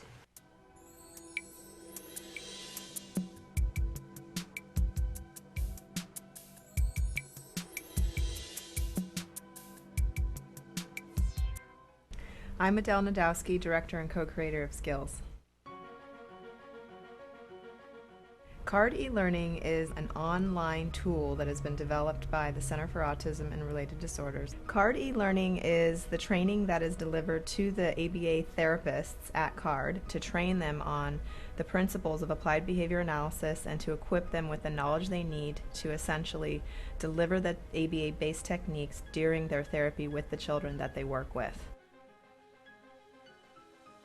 ABA has been proven scientifically to be the most effective intervention for children with autism. At this point, even the Surgeon General has come out with a statement suggesting just that. So we know that this is something that children with autism definitely need if they're going to improve and live the lives that we're hoping that they're going to be able to live. By being able to train people on this one particular method that we know works, and to be able to have all of your staff within your school settings on the same page, it allows you to take more of a multidisciplinary approach, and there's definite consistency going on within the team. It makes sure that every person involved with that child's treatment program, including the speech and language pathologist, the occupational therapist, the teachers, the aides, all of these individuals to be able to be trained so that they can all work together effectively with the child.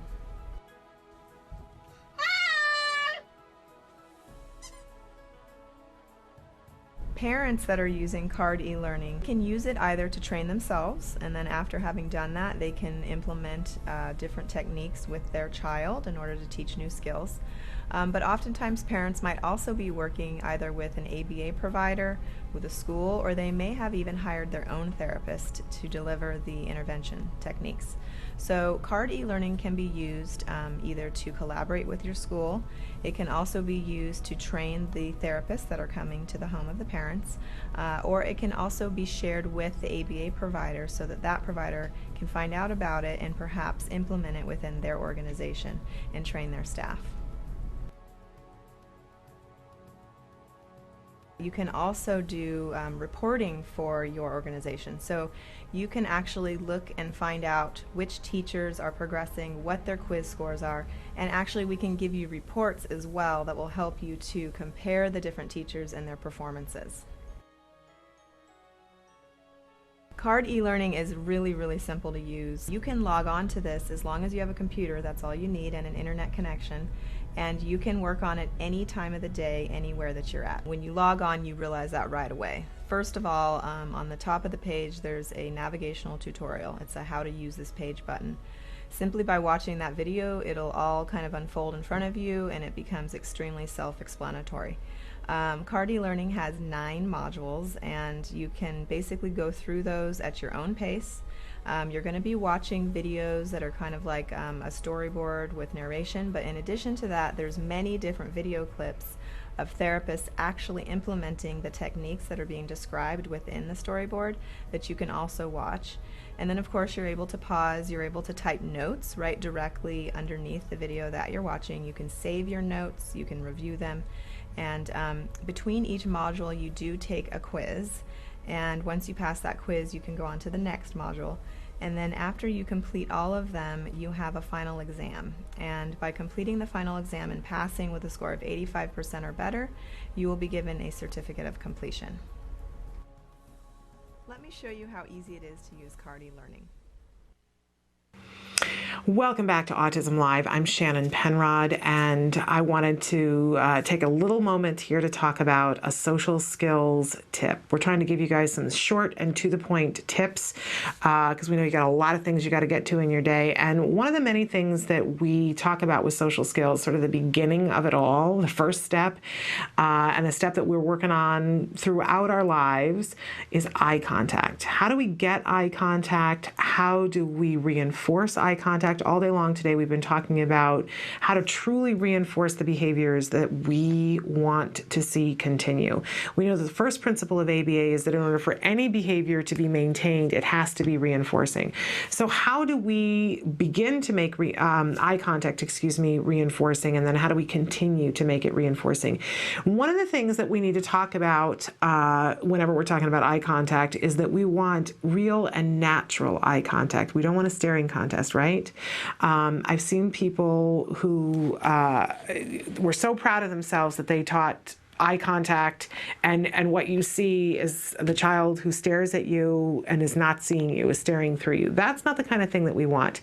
When we're having a conversation, even just now, I looked down, I'm talking to you, but I looked away because we think, and we're not having this incredible, intense eye contact go on and on and on. And even people who do make that incredible, intense eye contact that just goes right through you, it's not they're not, what am I trying to say? They're actually looking at you and having thoughts and thinking instead of just staring at you. We never want to be creating a circumstance where we're reinforcing staring. That's not what this is about. It's about eye contact, real and natural and organic eye contact. So how do we get that from our children? We know that for a typically developing child that they're going to find that reinforcing in and of its own. I can remember when I was pregnant with my child that we had to go to this parent training for my insurance at that time. Big, huge room full of people, all these expectant parents, just pregnant women everywhere. And they showed us a video that was hosted by Rob Reiner.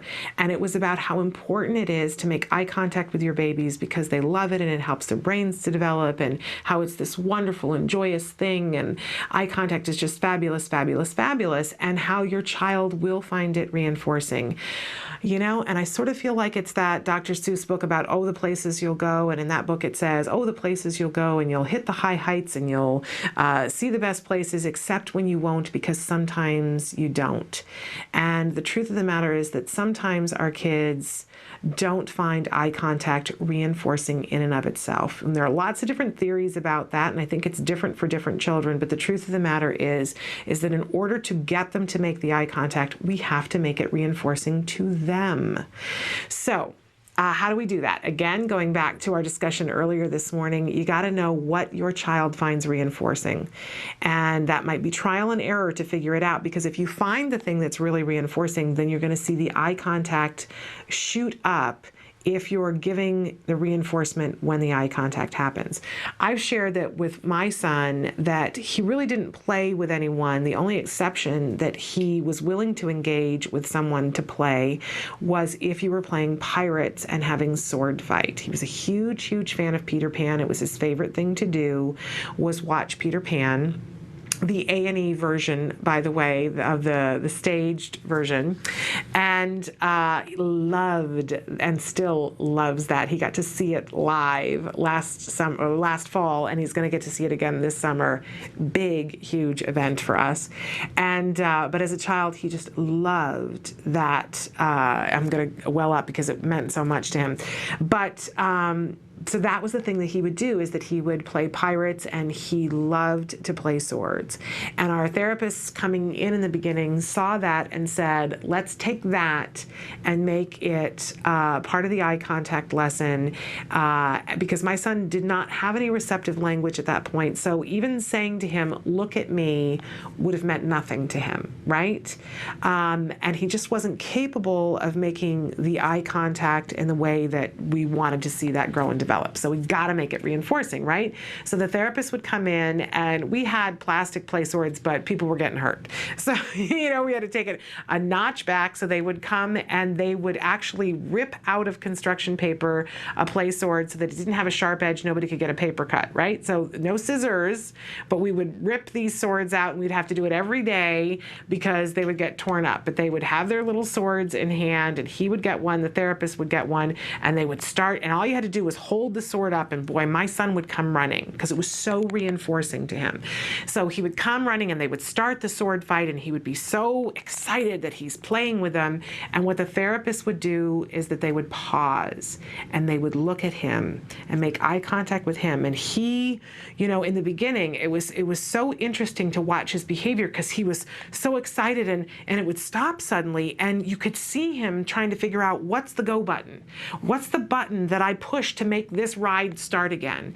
And eventually, he would be like looking everywhere, doing everything, and sometimes push against them, and but they would do absolutely nothing except make eye contact. They'd be totally frozen and making eye contact with him. And eventually, even for a split second, his eyes would glance up at theirs.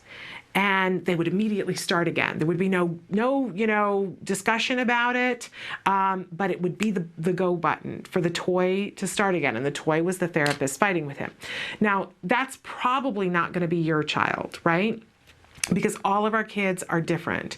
But stop and consider, is there anything that you do play with your child that your child enjoys, that they smile, that they're laughing even potentially? What is there that your child already finds exciting? Now, some kids find tickling really exciting. And we not only did the sword fighting, but we did this with tickles, that Dad and I did this with the tickles, is that we would start to tickle my son and he would be laughing, and then we would pause, pull our hands up from him just a bare inch so that he would know tickles are coming again. Not that the tickling is all the way done, but there's this sense of anticipation, and we would look at him and we would wait. And he would, and he would even grab my hand and try to put my hand back on his belly to tickle him. And I wouldn't do anything until he at least, and it may not even be like a total glance, but it might be that his eyes just swept and caught mine for a millisecond in the beginning. And as soon as his eyes would come, and flash by mine, the tickling would start again. And it really didn't take long before he began to realize, okay, it's something with the eyes. If I look at their eyes, good stuff happens. So that's for a child who's completely nonverbal, right? There's no functional communication skills yet. That pausing in the middle of something that's reinforcing and not starting again until they make eye contact. And they're desperate to have, that's the key to this whole thing, is that they've got to be desperate to have whatever it is start again. That's when you know that you have the right reinforcer. And that is going to take you probably longer than getting the eye contact, is figuring out what the reinforcement is. Take the time. Have it be your science experiment at home of, okay, well, this isn't doing it, so it must not be the right thing. I got to find something else that's more reinforcing. But you will find it. There is something reinforcing enough for all of our kids. And that's, whatever it is that's the most reinforcing right now, that's the thing. You got to pull out all the stops, because once a child gets attuned to this way of learning, that, okay, when I do the thing that they want, I get the reinforcement, it's going to get easier down the road. It's really the hardest in the beginning. So figure out what is super duper reinforcing to them, and then you'll be able to pause, get that eye contact. But the minute you get anything eye contact, you're going to tickle. Now, for kids who are older, one of the key points to working on eye contact, and you can, at that point, if they have receptive language, you can say to them, look at me, or give me your eyes, whatever your phrase is, and you can change it up, because it's not going to stay, or you can keep it the same, because it's not going to stay forever. Eventually, you're going to fade that prompt, right? But what's so essential is that when the child is making eye contact, you have something happening so that we're not rewarding staring, right? So important, and I think we forget that sometimes. But if it's an older child, let's say that it's somebody who's 13, you're still working for reinforcement. Sometimes it can be praise, or it can be a token that if they get 45 of them, they get an hour's worth of video games, for instance. But always, whatever it is, pair it with praise, especially when it's an older child, because at a certain point, you want to be able to fade the token system, right? And have it just be the praise. But, if you've said to the child, look at me, and the child does, you want words to be happening so that it doesn't become this moment where the two of you are staring at each other and that you're reinforcing that.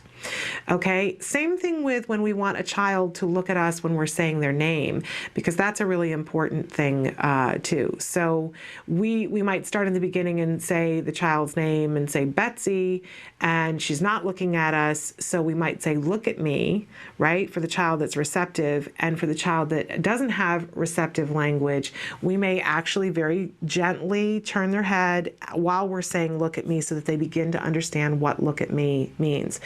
Then we will fade the turning the head and only be saying look at me, and eventually we will fade that, so we're just saying Betsy and the child looks at us. But all along the way, it has to be reinforcing. That's the key to all of it. Let's take a break, and we'll be back in just a couple of minutes.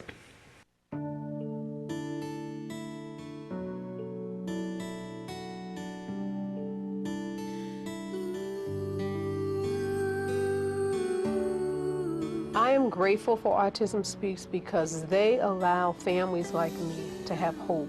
They're working towards having these children live better lives. There's a space for you. Yeah, there's a world for you, and there's a community that is behind you. And one that has really been able to be the singular voice for people who are involved with and who care about autism. I do have autism, but I don't let that become a disability for me. Autism Speaks is going to continue to help those who need it, and just look at all the stuff they've done so far and you will be impressed. 3, 2, 1.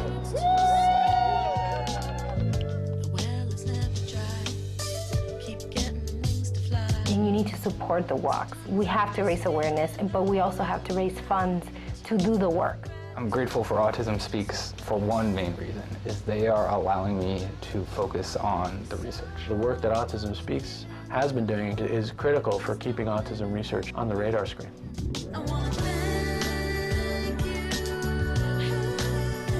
We proclaimed 2 April as the World Autism Awareness Day. I'm very proud of the UN and thankful Autism Speaks.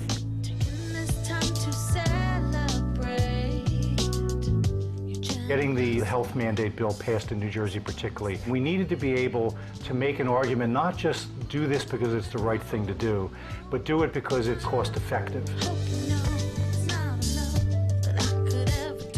When everyone else told me nothing was wrong with my son, I got information from a website that told me something wasn't right. I am so proud of Autism Speaks for creating these beautiful ad campaigns, which have reached people who are not affected by autism and have also created a greater climate of compassion and understanding. It's been really great for Bachman to have gotten involved with Autism Speaks early on. I think everybody here feels like they really make a difference. To make sure that we generate as much money as we can for Autism Speaks so we can all solve this puzzle together.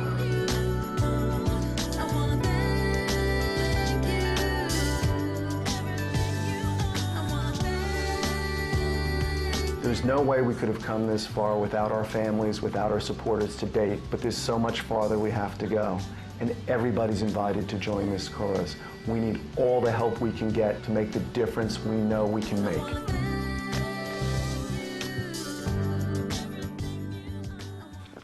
Welcome back to Autism Live. I'm Shannon Penrod, and we are webcasting to you live from the Center for Autism and Related Disorders headquarters in Tarzana, California. And I like to talk about myths from time to time because I think a big part of autism awareness is putting out the information that is true and current. The information is changing all the time, and I think it's really hard for us as a community. I'm a parent, and I know that many of you are out there are parents or teachers or practitioners. It's hard for us to keep up on the information that's coming out.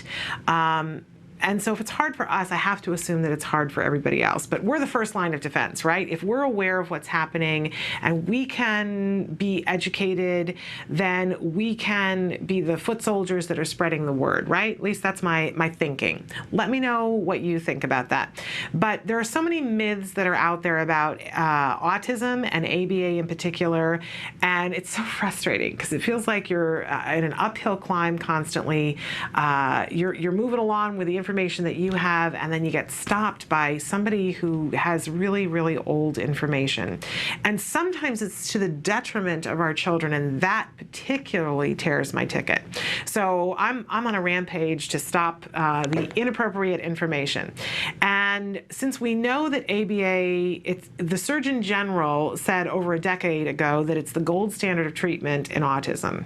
And yet there are so many children in the United States and so many children around the world who still don't have ABA because there are a bunch of people who are sitting around saying, oh, well, there's no effective treatment for autism, so we don't have to fund anything. Well, the truth of the matter is that's old news, and I think that 90% of the people who are saying that lie are people who are comfortable with the fact that they're not having to pay the huge check that will have to be paid to be able to help all of our children. Let's face it, it's going to be expensive, but it's going to be a lot more expensive if we don't help them.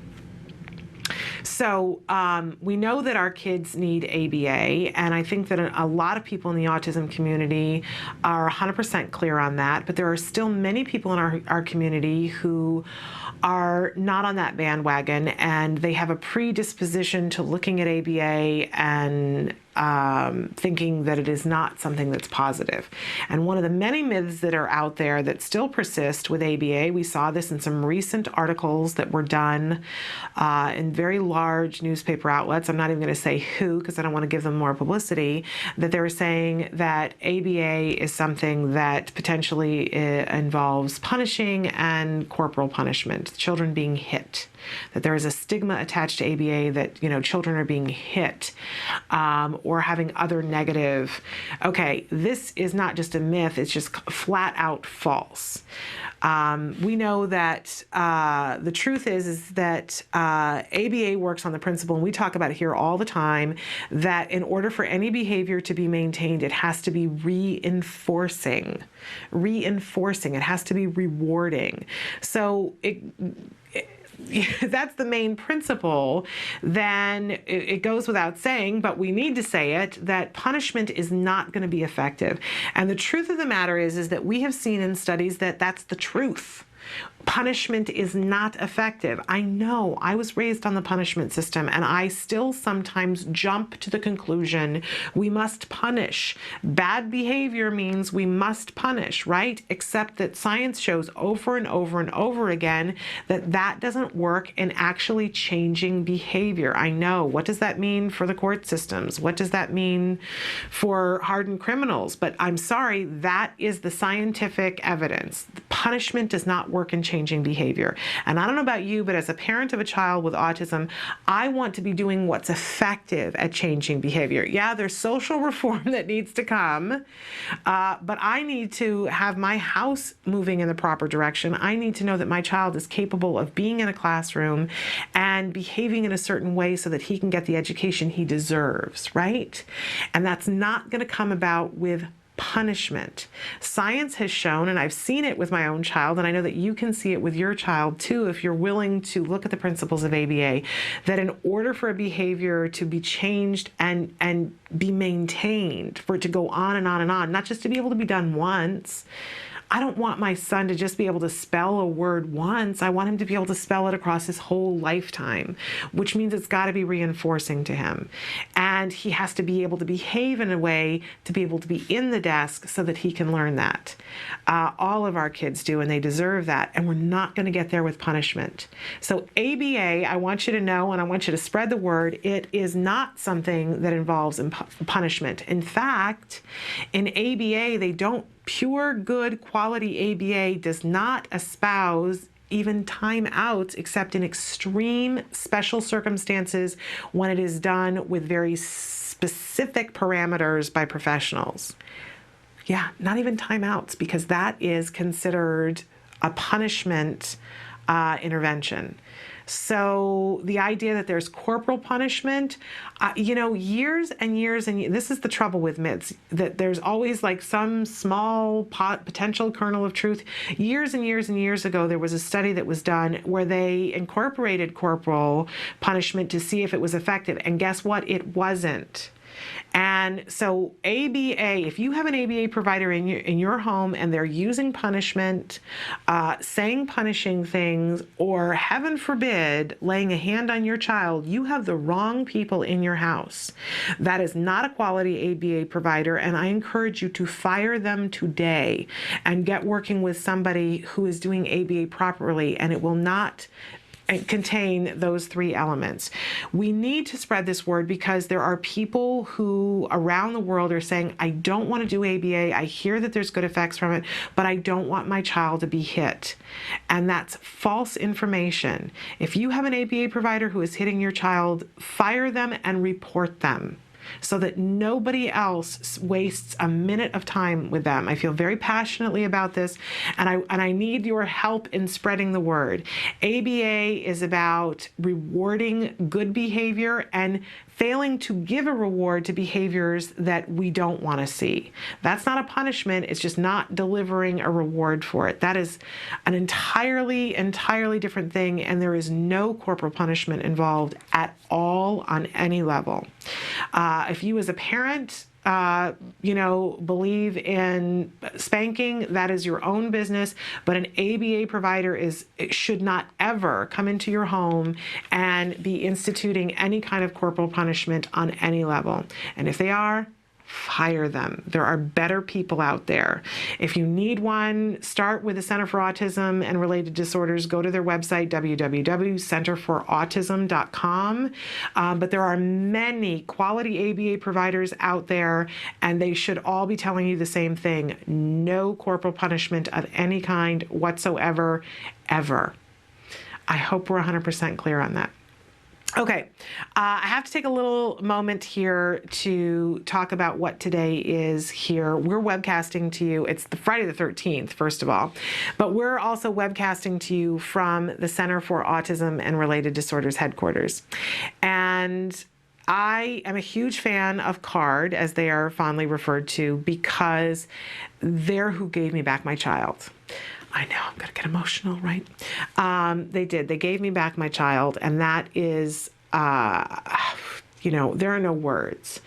When I remember where we started from and where we are today, it's miraculous. It's absolutely miraculous. So if I seem like I'm a huge fan of CARD, you're not imagining it. It's the real deal. And how could I not be? How could my mother's heart not be? And over the years, I have said I'm not ever going to be able to thank them enough. I'll spend the rest of my life finding ways to thank them, right? Well, once a year, once you come to work at CARD, once a year, they have something called CARD Spirit Day or CARD Appreciation Day. And that is today. It is CARD Spirit Day. And on that day, they ask for all of their employees to show their spirit. And it can be talk about finding something that's reinforcing for a group of people to do. It is very interesting to see what people do. And we will have some pictures for you on Monday from all the offices around the world, hopefully, of the different things that people do. I haven't been able to be outside the studio, but I've heard that there's some people who have some interesting get-ups, even if it's just that they're wearing their CARD t-shirts, but there are people who wear light-up shirts. And a couple of years ago, wonderful. We've actually had him on the show before, Hank Moore. He is, how shall we say, follically challenged. So there's no hair happening on the head. And he painted his face so that it looked like his head was the globe, and he had this wonderful device that went around his eyes that were the children from the CARD logo. So people do some pretty intense things, and we've been pretty busy in here with all of our name change and all of that. So I'm a little on the pathetic end, but I have to show some appreciation and some CARD spirit. And over the years, there were a couple of little video clips that we made to show our appreciation as a family for CARD. And I know I talk about my son endlessly, but it's very possible that you guys have not heard our whole story. And we have one video that we made about 2 years into ABA on the occasion that my son started kindergarten. And so it's on YouTube, but I asked Emily if we could show it today, because this is how I show my CARD spirit, and then I'm going to go cry for a half an hour. But we'll watch the video, and when we come back, it's my expectation, although he's not in the studio yet because he's a pretty busy guy, hopefully... He's here, but he's stepped out for just a second, so he will be back when we come back. So when we come back, we'll have Dr. Jonathan Tarbox talking about research with us here in the studio. If you have questions, I really want you to take advantage and write in with your questions. But take a look. I call this the Autism Miracle in my living room. This is my son, and we'll talk when we come back.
Welcome back to Autism Live. I'm trying to suck it up and not cry. I haven't watched my own kids' video. But much more important than that, we have the wonderful Dr. Jonathan Tarbox here with us to talk. It's Friday. It's Friday at 11 o'clock, so we can talk about research now. And I'm so glad that you're with us here this week, because so much going on in the world of autism, and especially in terms of research. And one study that came out this week that hit way too close to home for me personally, about women and being pregnant and obesity. And we talked a little bit about it with Nancy Alspaugh-Jackson on Wednesday, but I said I can't wait till Dr. Tarbox is here so we can find out a little bit more about it, because, boy, the way people are treating it on the news is not what I'm necessarily seeing in the study. So tell us from your point of view what you see. Sure. So basically, the study came out of the Mind Institute up at UC Davis, and what they did was they looked at data from about 1,000 children, and about, I think it was about 600 or so of those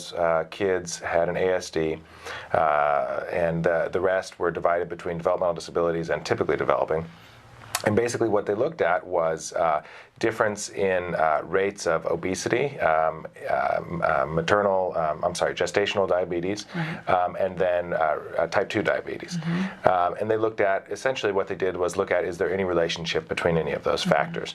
And I guess what the hypothesis was that metabolic conditions such as obesity and diabetes cause disordered levels of inflammation in the body, and inflammation has been connected with autism in the past. Again, no clear cause and effect relation at all, but there is some evidence to show that if there's pro-inflammatory cytokines, which is a fancy sounding name for inflammation, in the woman during pregnancy, that those cytokines can affect the brain development in the fetus. And so that could have, that could be one contributing factor to the development of autism. So that was one rationale. The other rationale was that women with metabolic conditions during pregnancy, such as, again, obesity and diabetes, have disordered levels of glucose. And so that, too, I'm less familiar with that, but that, too, has been linked to problems with brain development. And so both of those factors hypothetically could be contributing variables to autism. And both of those factors have been linked to these metabolic conditions, such as obesity and diabetes. So the idea was, let's look at 1,000 kids and let's look at all those different variables and measure them and see if there's any mathematical relations, and use statistics to kind of see, you know, was there, basically the question they're asking is, was there more obesity in the mothers of children with ASDs than in the mothers of children with typically developing kids? And what they found was, yeah, a little bit more. The chance, or the increase was pretty small. Like you said, I think there's a lot being made of this in the news. I think the number that people are sort of making a big deal out of is, it says it increases your risk of having a child with ASD by 67%. So when you say risk of ASD increased by 67%, that sounds huge, right? Like, oh, I have a 67% chance now or something, or what, you know, what does that mean? But the baseline risk of having a child with ASD is pretty low. I mean, it's an epidemic, it's huge, it's growing, but it's still fairly low. So now maybe 1 out of 88 is your risk. And so now what this study suggests, and again, it's only one study, it needs to be replicated, is that increase, that risk increases a little bit. So to make the math a little bit simpler, if you had a 1 in 100 chance, so 1% chance, increasing that chance by 67% would mean I now have a 1.67% chance. Does that make sense? So still less than a 2% chance. Not even a 2% chance. Okay. So now maybe the increased risk is about 1 in 56 or 57, something like that. So it's not like suddenly they've found one of the causes of autism, not by a long shot. And the study authors are not suggesting that. They're not. I read the study. They're not pretending that they found one of the causes of autism. They're simply saying this may be yet another of the many contributing factors. So it could be a risk factor. It could be a risk factor, yeah. Okay. And again, this is one study. All the families lived in the state of California. It's a big state with a lot of people, so it's probably pretty representative, but who knows, might not be. So it does need to be replicated by other study groups in other regions of the country and around the world. Okay, well, it certainly is my case. I had gestational diabetes and had to do insulin and have battled with weight my whole life, so I know I was like, you know? Well, one thing that I think is really important for folks to think about is probably a lot of your viewers right now are thinking, oh, wow, well, I was obese during pregnancy. Well, 30% of women, 30% of adults in the United States qualify for obesity, meaning they have a BMI of 30 or higher, and 60% qualify for being overweight, meaning they have a BMI of 25 or higher. So we're talking 2/3 of the country is overweight, and 1/3 falls into this obesity range. So if that was you, that by no means makes you the bad guy. You're quite normal. Well, and for women, even for women who start out pregnancy and aren't overweight, because when I started the pregnancy, I was not overweight. I know I am now, but I wasn't then, and gained weight with the pregnancy, which is also the numbers on that are astronomical too. That it's really, I think that the weight gain that they were suggesting was the tipping point was around 30 pounds, and most women gain at least 30 pounds. It's very unlikely. I'm pretty sure, though, that what they looked at in this study was not if you qualified as obese because of weight gain during the pregnancy. It's if it was present beforehand, at the time you became pregnant. Interesting. Well, this is why I have you come in to explain these things to me, because it has been talked to death all over the news, and I think the thing that's been the most disconcerting to me is that there have been several very loud, outspoken people who have said, well, okay, great, now we have figured it out. Yeah, there were other studies that came out too, and they said, pair this with this, and we've figured it out, and so will everybody just calm down now? And I hope that nobody walks away from this thinking we have in any way figured it out. No. In fact, it's entirely possible that it's not related to obesity at all. It could be that obesity is related to some other variable, which is related to it. Do you see what I'm saying? Yes. So that's the problem with correlational research. They didn't actually look at how many people who are obese then give birth to children with autism. They didn't make people more obese or less obese and see if that changes prevalence of autism. You see what I'm saying? Yes. All they did was look at statistical relationships between different things that are already there. So it's by no means a proof of a cause and effect relationship. It's just that the likelihood that those two things, obesity and autism, would co-occur at that rate purely due to chance is less than a 5% likelihood. So it's more than 95% likely that more obese women gave birth to kids with autism at a slightly higher rate. That's more than 95% not likely due to pure chance alone. Okay. But it still is not cause and effect. It still could be that if you're obese, you also have something else that is, that's related to autism. So but it's information, and it brings up even more questions, and hopefully, thank goodness you guys, the researchers, are in charge of what happens next and not the media. Yeah, and if folks do want to take home message from this, it's what we kind of already knew about weight, which is something that all Americans battle with, and that is being overweight is probably the #1 contributor to a lot of different negative health outcomes. And so, should you then try to be at a healthier weight before you get pregnant next time? Sure, why not? But didn't you already want to anyways? Yes, you know what I mean? That's where we all are anyway. So maybe here's one more reason to eat a little bit less and exercise a little bit more, which is good advice for all of us. Isn't it good advice for all of us? Okay, let's take a little bit of a break, and then I want to come back, and you shared with us 2 weeks ago about the new autism research group, and we'd like to hear what's been happening for the last 2 weeks. So let's take a break, and we'll be back with Dr. Jonathan Tarbox in just a minute.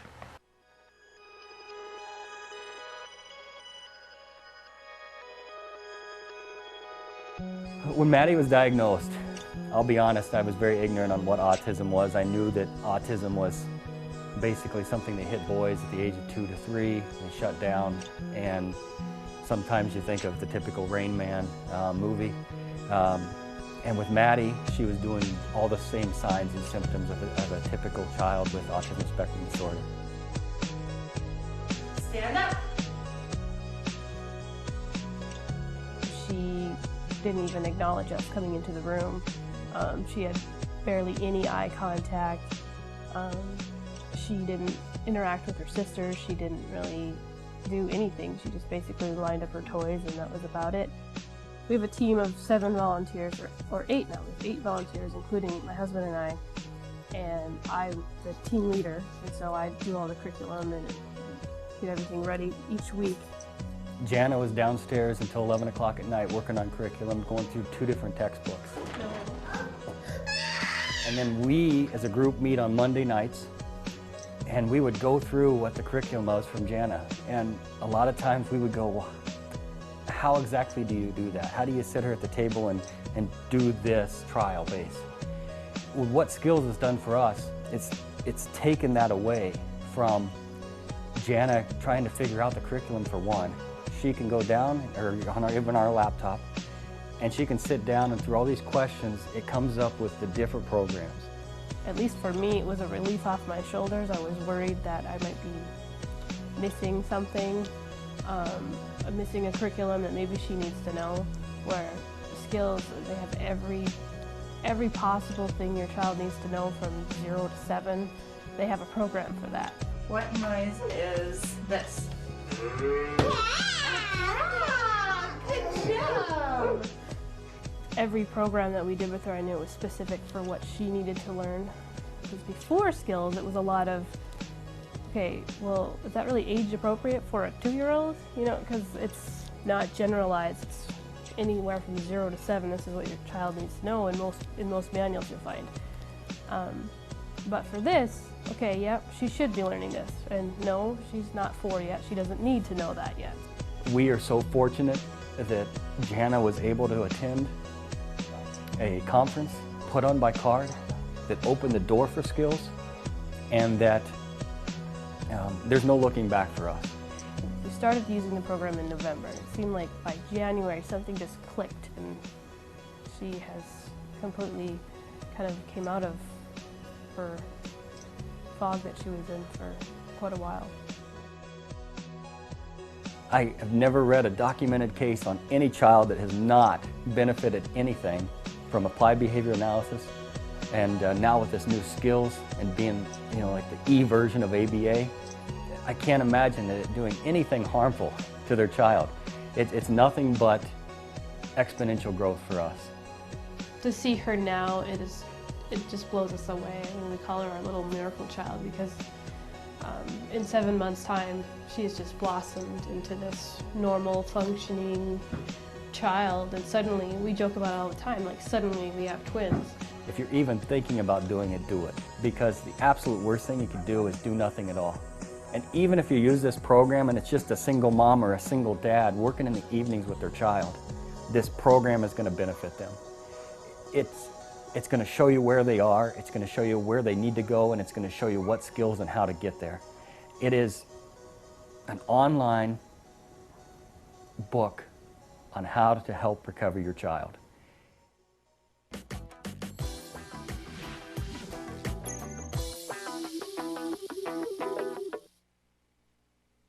Welcome back to Autism Live. Our special guest right now is Dr. Jonathan Tarbox. You are the head of research and development here at the Center for Autism and Related Disorders.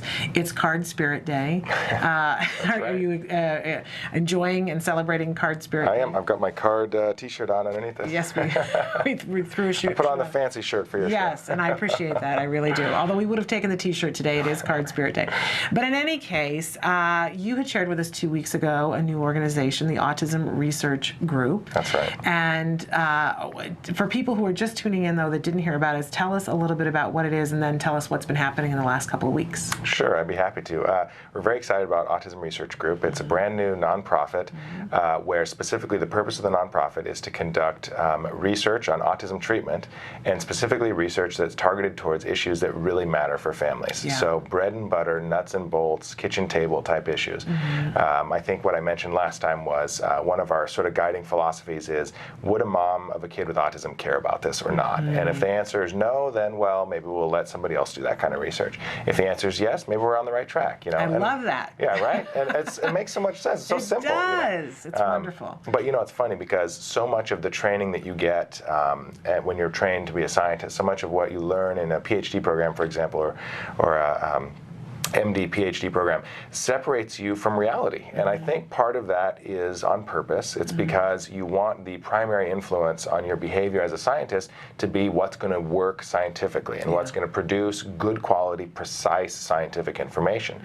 But oftentimes, too often, that process, I think, and the whole sort of culture of scientific research separates the scientist from the thing that they actually care about at the end of the day, and the thing that would actually matter to them if it was their kid kid with that disorder, or themselves with the diagnosis.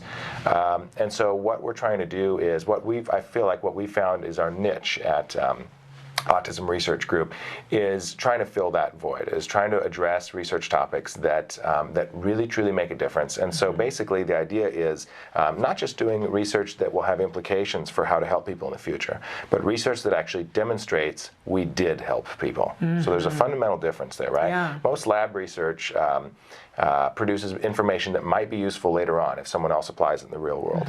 Most applied research even produces information that if real people in the real world did it, maybe it would be useful. So most applied research is by people at universities doing research in sort of optimal conditions, and then hoping that, let's say, teachers or somebody like that in the future, or just everyday ABA therapists in the future, can then put that to use and make it work.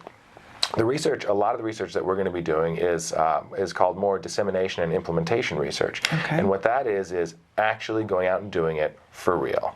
And so the question is not, could this work in the future when someone else does it for real? The question is, did it actually work when we really did it for real? And when teachers and parents and district personnel and just everyday ABA therapists with no research training at all, did it really work when they did it? Awesome. So yeah, it's something we're very excited about. And so are there specific things that you've already got in motion that you're working on that you can share with us, or is it top secret and you can't? I can share a few things. Okay, I'd love that. We've got a lot of irons in the fire, lots of ideas, but one of the first things that we started with is what we're calling our parent-generated research initiative. Okay. And so we started with a survey that's currently still on our website, and folks can still take it. Our website is autismresearchgroup.org. Okay. And on the homepage, it says "Make Your Voice Heard," and there's a link to click on to a survey. And basically the survey asks parents, what are your top values in autism research? What are you most frustrated about in autism research? If there was one thing you could tell us to do, what would it be? I think the last question on the survey is literally, it's our job to do research that you care about. What research do you want us to do? Okay. And folks can just write us a novel if they want. All right. And so it's been interesting. We've had, last time I looked, there's the website we just had up on the screen, so people can find it. Very good. We want you to participate in the survey. Yeah, please do. We want to have, we would like to get several hundred respondents. Right now, I think the last time I checked a couple days ago, we had, I think, about 95 or so parents already taking it, which is not bad for 2 weeks. It's actually a pretty good response rate. And so folks, it's interesting. Folks, I started to look at the data, the initial responses, and folks are crying out for everything. It's really quite a mix. One of the major things that we're looking for, which has so far been confirmed, is people want help with their kids right now. So it's all well and good that folks are discovering things like obesity and how that contributes to causing autism potentially. But then on the other hand, we have literally more than 1 million individuals with autism in the United States today. More than a million Americans living with autism spectrum disorders today that need help. Absolutely. And so parents are often asking, well, what can you do for me today? How, not what's research going to show 20 years down the line, but tomorrow. What can we actually do to make a difference? Wonderful. I'm so glad that you're doing that. We need that. And you can be a part of that. Have your voice be heard. It's so easy to complain, and heaven knows that that's enjoyable sometimes, but this is an opportunity. You really don't get to complain anymore because you have an opportunity to be heard here and actually be heard. You just heard Dr. Tarbox say that he is actually looking at them. Well, and here's a forum for complaining. I mean, here's a way to actually have your words heard. And we're going to analyze the data. We're going to post the results on our website. And so folks will see. And I'm sure not all of it is going to be stuff that we anticipated or stuff that we necessarily agree with, but folks need to have a voice. Yeah. Another huge thing that we're interested in is of course we want to develop new treatments and improve the effectiveness of treatments, but a huge problem today is still just simply how come families don't have access to what we already know works? Right. That in itself is a research question. Like, what's going on here? What's wrong here that we know what works and most families in the United States still don't have access to it? So that's a research question. What can we do to actually solve that? Awareness campaigns, for example, that's great. Do they actually work? That's a research question. Very rarely do people actually say, okay, let's do an awareness campaign and actually measure awareness and see if it increases, right? Same thing with early diagnosis. We know that a huge contributor to success for folks with ASDs is early intervention and early diagnosis. So still so many parents that we talk to, their pediatrician, the first person that they took their kid to still didn't really know what autism was and really didn't have much useful to say to them. Yeah. You still hear these things like, oh, well, there's not much you can do, keep the kid happy. It's just crazy. So what can we do about that? That's a research question. Instead of just manipulating some small detail in a lab and hoping that has implications in the future, let's make a plan to actually educate doctors. Let's implement the plan and let's measure, did the plan actually work? Wonderful. Like within a particular community or a particular county, are doctors actually more aware than they used to be? And so is it one of the questions on the survey, what's preventing you from starting services? Is that? They're more open-ended than that, so folks can just say whatever they want. But yeah, that's one of the things that we ask people to rank order of importance to them is simply increasing access to services that are already proven to work. Okay, because we had said earlier in the week, we were asking all of our viewers, because part of my job is to help provide answers for people to chase them down. And so I was asking all of you, what's preventing you? And to write to me. If it's the funding thing, write in and say that, and we'll work on that here and give you some suggestions and some tips. If it's that, you can't leave your job, write in and say whatever it is. So now you've got two things to do. You can write in and tell us, and I'll help you to work on that, but please also put it on the survey so that better minds than me can be working on it as well, too. That'll be a wonderful thing. Because I don't think until we identify all the problems, we're going to start to arrive at all the answers. That's right, yeah. Okay, wonderful. Anything else going on over at ARG that you want to talk about? Oh, yeah, lots. I don't even know where to start. Well, maybe we should take a break. Let's take a break, and we'll come back and talk about some other things with the Autism Research Group with Dr. Jonathan Tarbox. Stick with us.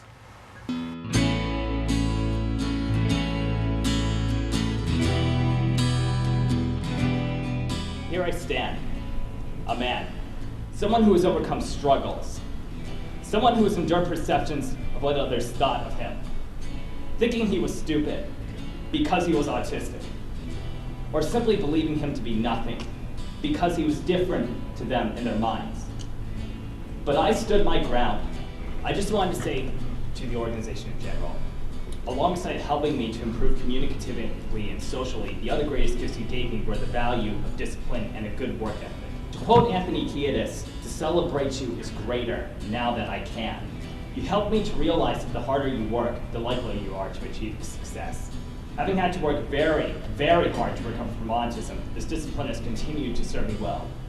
I also realized that you taught me a lot about and instilled within me a quality of having compassion and sympathy for other people. That you will be concerned more with the needs and wishes of others than with your own is something that I'm awe of and I constantly strive to be. And in closing, the only way I can sum up CARD, all of you, is love. Everything you do to help families in need, you do out of the sheer love of wanting to make a positive difference in people's lives. And as I stand here before you as a mature adult, I have to say that I'm extremely grateful for your unwavering loving commitments to helping others and me recover from potential life roadblocks and become active and contributing members of society. While I can't overcome obstacles without a will, I cannot have a will without the love of those supporting me. And without love, I am nothing. Thanks again so very much for your love, everything that you've done and continue to do. Please give my best wishes to your families, everybody else with CARD who isn't here, and especially all of your clients and their kids. I'm confident that they too will be able to overcome, and I know that they'll be successful with what they do as long as they continue to put their minds, hearts, passions, and best efforts into it. Enough said.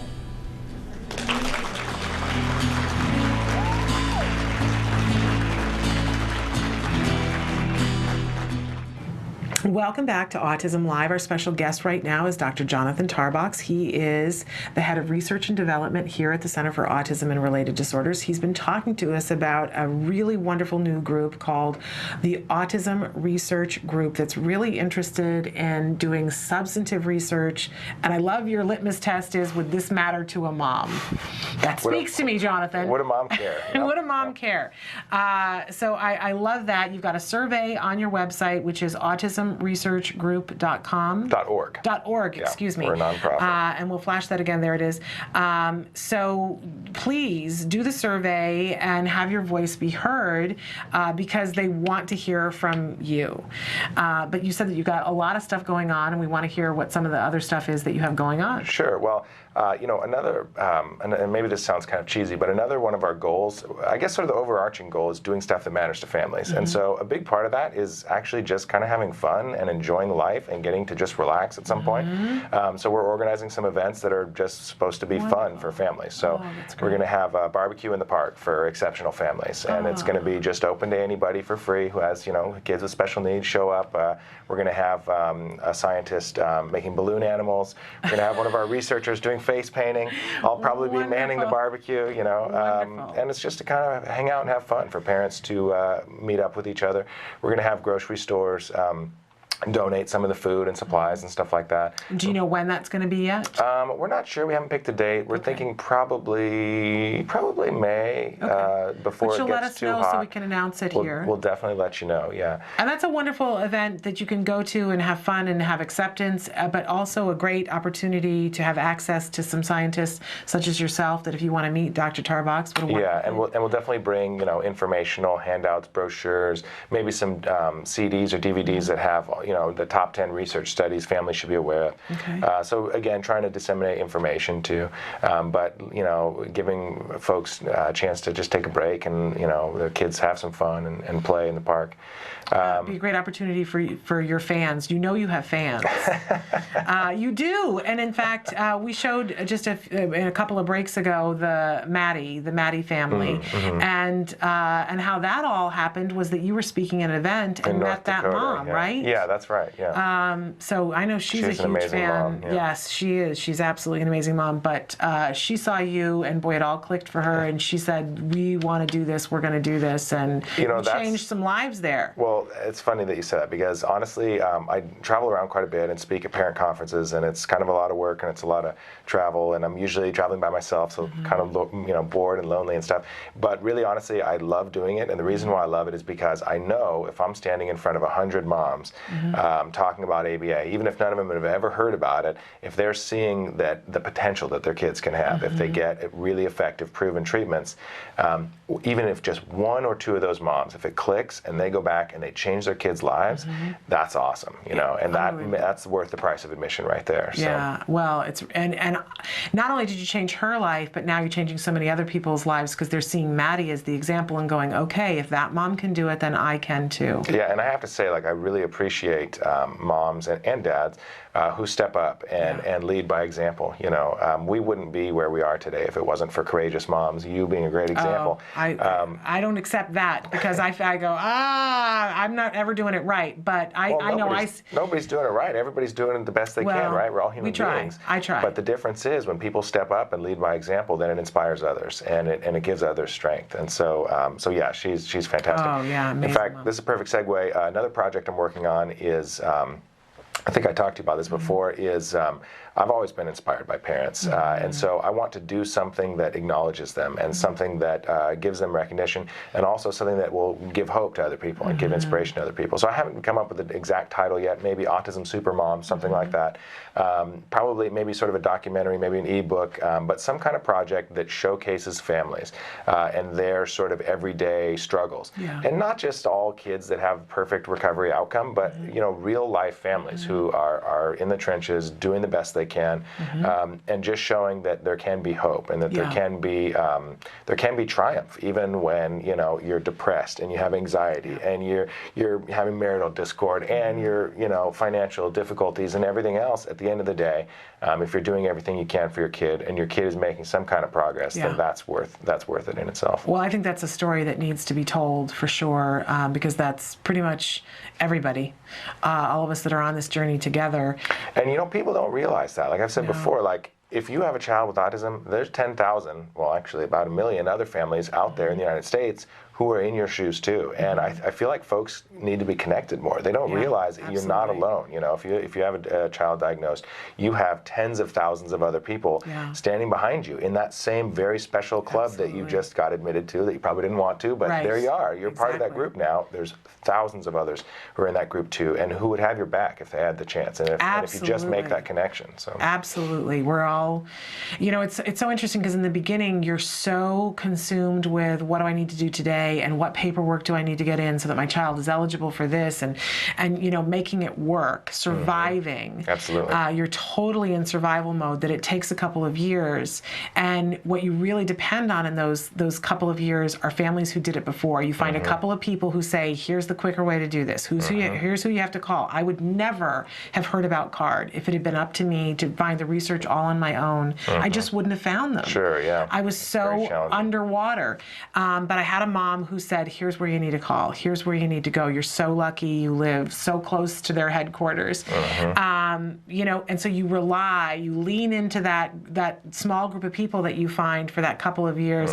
And then most of us, when we get a little further out, then turn back and help the next group along. Absolutely. And we need to do just more of that. Hold hands on this journey, because it's intensive. Yeah, and actually, you know, I'd like to plug a particular group, Los Angeles Families for Effective Autism Treatment, LA FEAT. They have a great listserv that's really, really active, and you know, it's easy to join. I think you go to Yahoo Groups or whatever and look up LA FEAT. And parents are really supportive, all about information on what really works, not just fads or rumors or myths, but so very supportive groups. I would definitely encourage families to join that listserv. And there's no reason why you need to live in the LA area, I don't think. It's just it's a listserv for parents. But by the way, they do have FEAT all over the country. They do. So look for FEAT, and then you'll see there might be one closer to you, but I'm sure that LA probably has one of the biggest chapters and lots of resources there. That's a great resource, in fact. Thank you. We don't talk about them enough. But so what else do you have going on over at ARG? Right, so one... As I refer to it, ARG. It's a pirate thing, ARG. If our marketing people would let us, I'd have Jolly Roger on the flag. So yeah, a lot of other stuff. One thing we're really interested in is getting out there to underserved populations. So unfortunately, if you look at your typical sort of ABA family, it's a family that has that can afford to have one mom stay at home while the dad works and the mom watches after the ABA program. Vast majority is white and upper middle class, and you know, often highly educated, and quite frankly, it's just sort of not fair. It's not equitable. It's not fair. And no one's making it this way on purpose. It's just sort of that's how the cards have come down. Oftentimes those are the groups that have access to advocates and have access to information. So there's a lot of folks that quite simply are not getting access to services, and there's a variety of reasons for it. One underserved group is individuals who don't speak English, or at least English is not their first language, and so they often feel marginalized, and they just don't have access to the same amount of information. Of course, another set of groups is just folks who are economically disadvantaged, who are growing up in neighborhoods where they just don't have any resources for anything, let alone for tackling autism. And yet we as a society, I would assume we have the same obligation to meet their needs as we do for upper middle class folks. Absolutely. So we've been cooking up a bunch of ideas of how to address these issues. One of the first things we're going to do is make a reach out to the Korean American community. And Korean Americans are a group that, generally speaking, are quite successful and financially and otherwise, and a pretty tight-knit community. But there is still that language barrier issue, especially for folks who are more newly immigrated to the United States. And so there is actually a huge lack of services for that population. So one of the first things we're going to do is actually hold a conference that's going to be in English and Korean, and it's just for parents. So it's going to be maybe half day, maybe all day conference somewhere in the LA or Orange County area. We're looking for different venues. I think actually a church is going to donate the venue. Nice. And we're going to have all the PowerPoint presentations be in both English and Korean on the same slide, and we're going to have translation. And it's going to be all just bread and butter family issues. So, you know, toilet training, you know, managing your kids' challenging behavior, funding, accessing funding for ABA services, you know, knowing your rights in the IEP process, just real life, everyday family issues. And so we're going to be reaching out to the Korean American population. Fabulous. And I know you're going to be speaking tomorrow at the Special Needs Network event. That's right.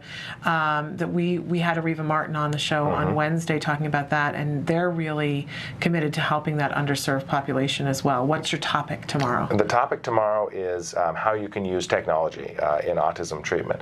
And so I'm going to be talking about skills. I'm going to be talking about iPads and computerized data collection. You'll be talking about ways that you can use technology to make treatment more efficient and more comprehensive, and sort of talking about the future of what's going to be happening with technology. And wonderful. Yeah, so it should be fun. If we take another break, can we keep you one more segment? Sure. Okay, let's take a break and we'll be back with Dr. Jonathan Tarbox in just a second.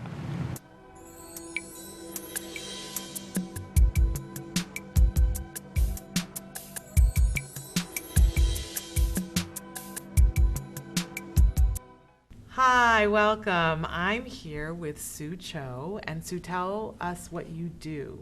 I'm a senior clinical supervisor, and so I provide supervision to children in some of our clinics, and I also am a trainer for CARD, and so I provide training for all the supervisors that are either learning to be a supervisor or current supervisors, and I also provide workshop services to children all over the U.S., Caribbean, Europe, South Africa, and Asia. Very cool. And you're here today to talk with us about teaching prepositions. Yes. Help us to know how we can teach this. Okay, so when you're teaching prepositions, there are a variety of ways that you can teach it. When you're teaching your first several targets, you want to make sure whatever you teach has a distinct front and a distinct back. Probably go with simpler and then more complex when you're teaching your beginning targets. One way you can do it is always have the same item to use as your reference point.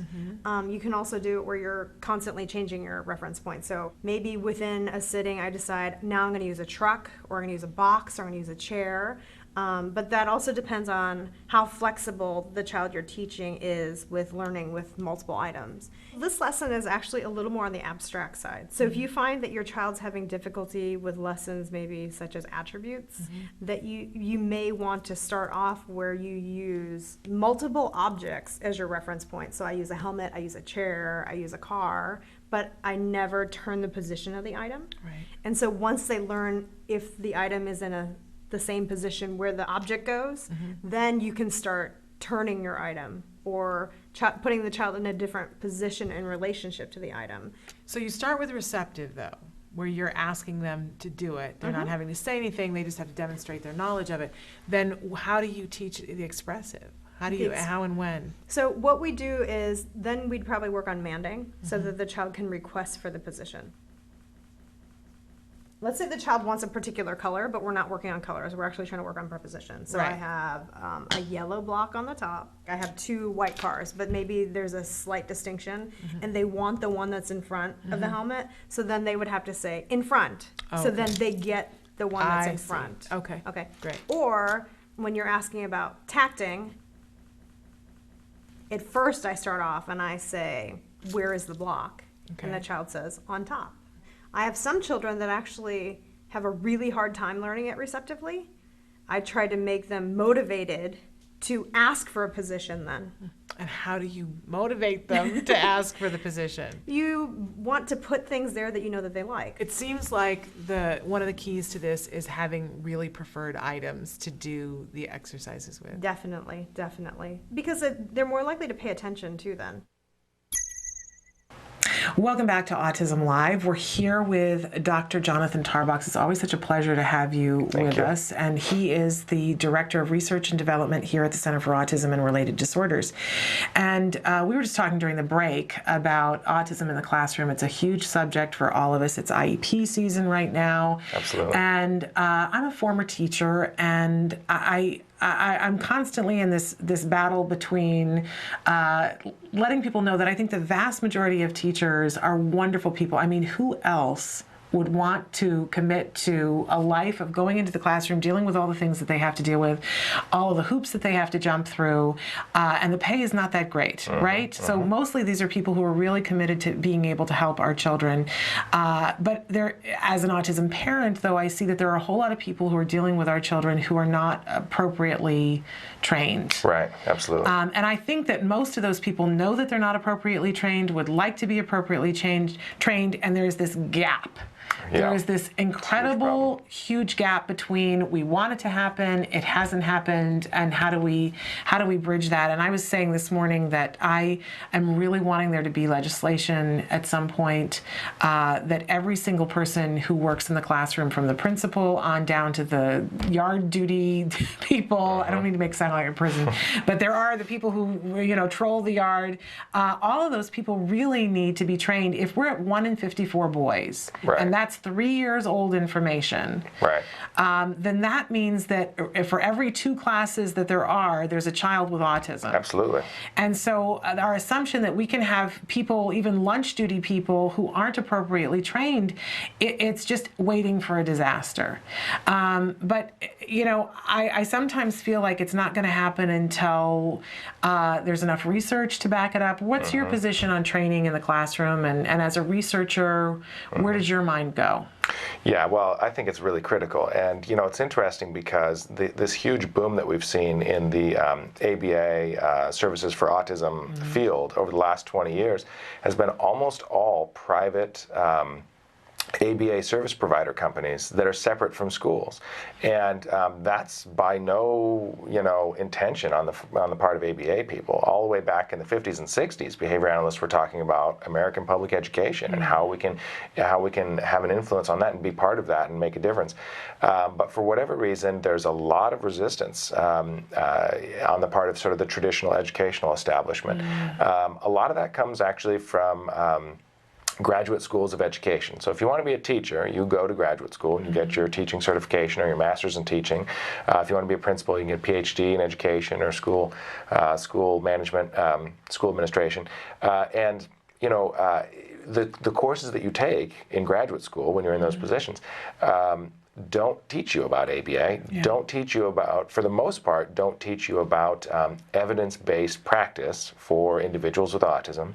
And so philosophically, there's a real disconnect. And so that's a challenge. And there's a few exceptions. There are a few special education and education graduate schools in the country that are fusing the two disciplines, and that's very exciting, doing some great work. But there's a lot of work to be done still. So what's, sorry, were you? Well, I was just going to say, we've had Dr. Mike Dorsey on the show before from Endicott College, and I know they're trying to make a difference there. That's exactly right. With education and yeah, his master's program, if I remember correctly, is a special education master's program. So you get your teaching credential and master's in special education and your BCBA coursework at the same time. So it's really fusing the two disciplines, which is very exciting. It is exciting. But yeah, so what ABA folks have ended up doing is often being brought in as the outsiders and doing training and or just providing the service themselves, oftentimes at odds with the school district. And what you see, the result is the school districts pay all of this money to have outside providers come in and do it because IDEA says that a child has a right to a free and appropriate education. So if ABA is appropriate education, school district has to provide it. If they can't provide it, they've got to pay for someone else to do it. And so we have all these outside ABA providers coming in, providing these services. And when you think about it, it's a lot more costly for school districts than if they just did it themselves. And so we at CARD and a lot of other ABA folks have been very interested in doing that. Why can't we train other people and basically train ourselves out of a job? We'd love to do that. In fact, that's an old saying in ABA is, you know, you're successful if you've trained yourself out of a job, if you worked yourself out of a job, because people can do it without you now. That's perfect, right? It is perfect. What would be better than that? So we do that a lot at CARD, actually. We have a lot of relationships where we go out and train school districts and we consult with them. And also, not just school districts, but also even private schools around the country. We have several different schools, even in South Africa. And our goal is to train them to be self-sufficient, right? So, so it's a huge need.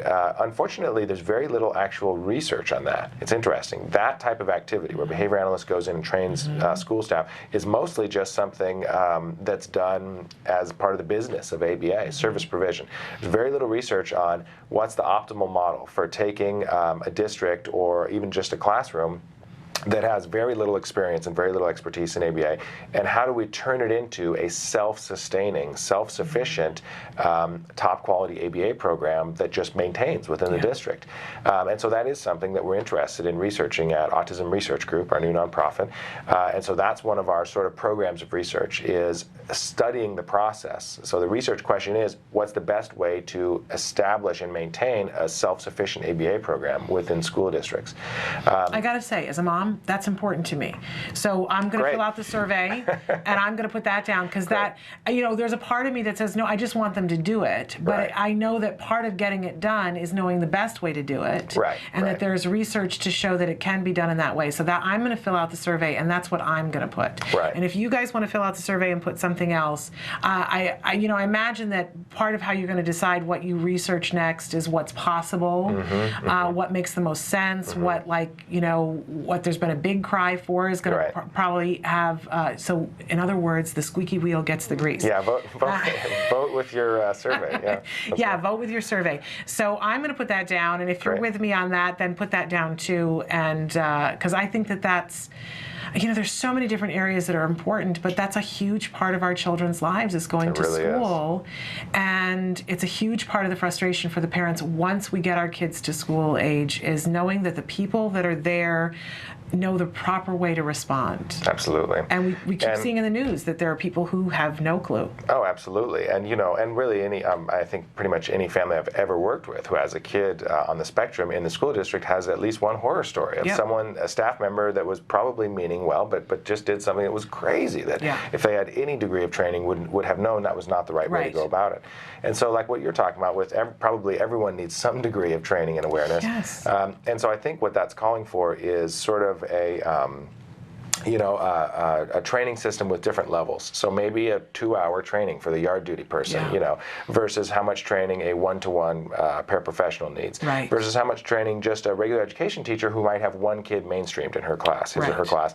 Well, how much training would she need? And versus the school psychologist, versus the ABA specialist for the whole district, and it goes up and up from there. Yeah, and I really want to look at getting it legislated. I do think that there's something about that there. The best people are going to go and do it anyway, and as you said, there are already school districts that are working with you, but in order for it to get to everyone, I think there's going to have to be a law. It's probably true with most things, Yeah.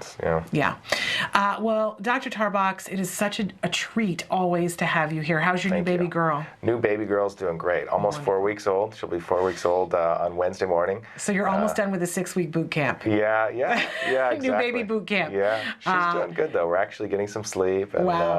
That's amazing and miraculous. Well, we congratulate you yet again, and I can't wait to see her at some point. But we're going to take a break and come back and close out the show with some last thoughts for the week. Stick with us. Good evening. How's everybody doing tonight?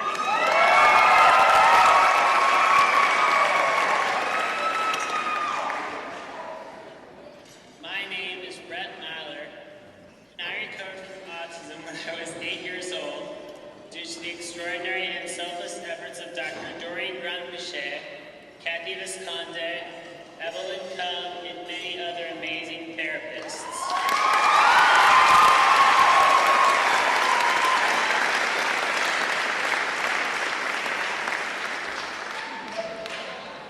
How does a person show gratitude for being taken from a future of institutions and the inability to communicate even basic needs to getting to have a normal, independent life? What do you say to the people that gave up so very much to give you that life? Since I was 8 years old, my parents have always talked about this. If we saw a clearly autistic person now in public, it was always, do you realize that would have been you have done for Doreen? Or, imagine what your life would be like if they hadn't decided to be therapists and had done something else with their lives. Or, do you know what those people sacrificed? How much they gave up to get you here? Of course, I always agreed with them because in my head, intellectually, I understood that all of it was true. But I never really felt it. In my gut, in my heart. I never really felt how great a gift I had been given because of what they had sacrificed for me. Well, I don't know why it took so long to happen. At least it did. And I finally felt a massive sense of gratitude in the pit of my stomach, in my heart for what they had done for me. It was about 9 months ago. I was 18 years old and I had a really great day at work. I was just made Employee of the Month at the grocery store where I work. I had just gotten my first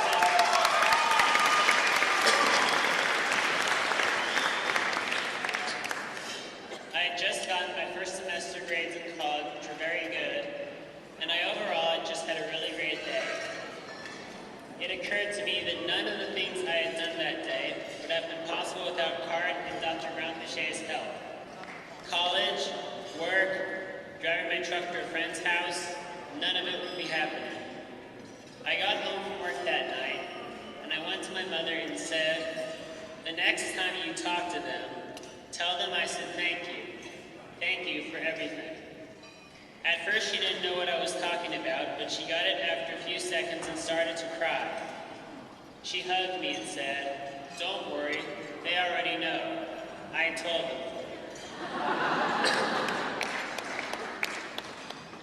I'm told, but I don't really remember, that when I was 4 years old, one of my therapists really liked the song by the band Oasis called Wonderwall and taught me how to sing it. I guess it was super funny. My mom always heard my struggles in the words of that song, and they dedicated it to me when I graduated from high school. I thought it was nice, but what is a Wonderwall anyway? My mom said it's someone who gives up everything to do something that everyone else thinks is impossible. From what I have been told, it has been a very hard fight to get this kind of care funded and accepted to the point that it is now. And I have been told that CARD has had a major role in getting this kind of care to many, many children. I thank you for all that you have sacrificed to help me and those like me. So, at this time, I think it is only fitting to dedicate those same words from the song Wonderwall back to CARD, and especially to Dr. Doreen Brown-Michelle.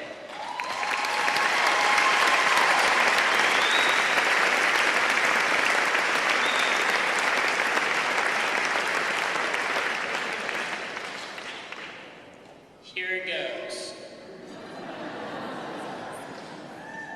And all the roads you had to walk were winding, and all the lights that led you here are blinding. There are many things that I would like to say to you, but I don't know how, because maybe I know you were the ones that saved me, and after all, you're my Wonderwall.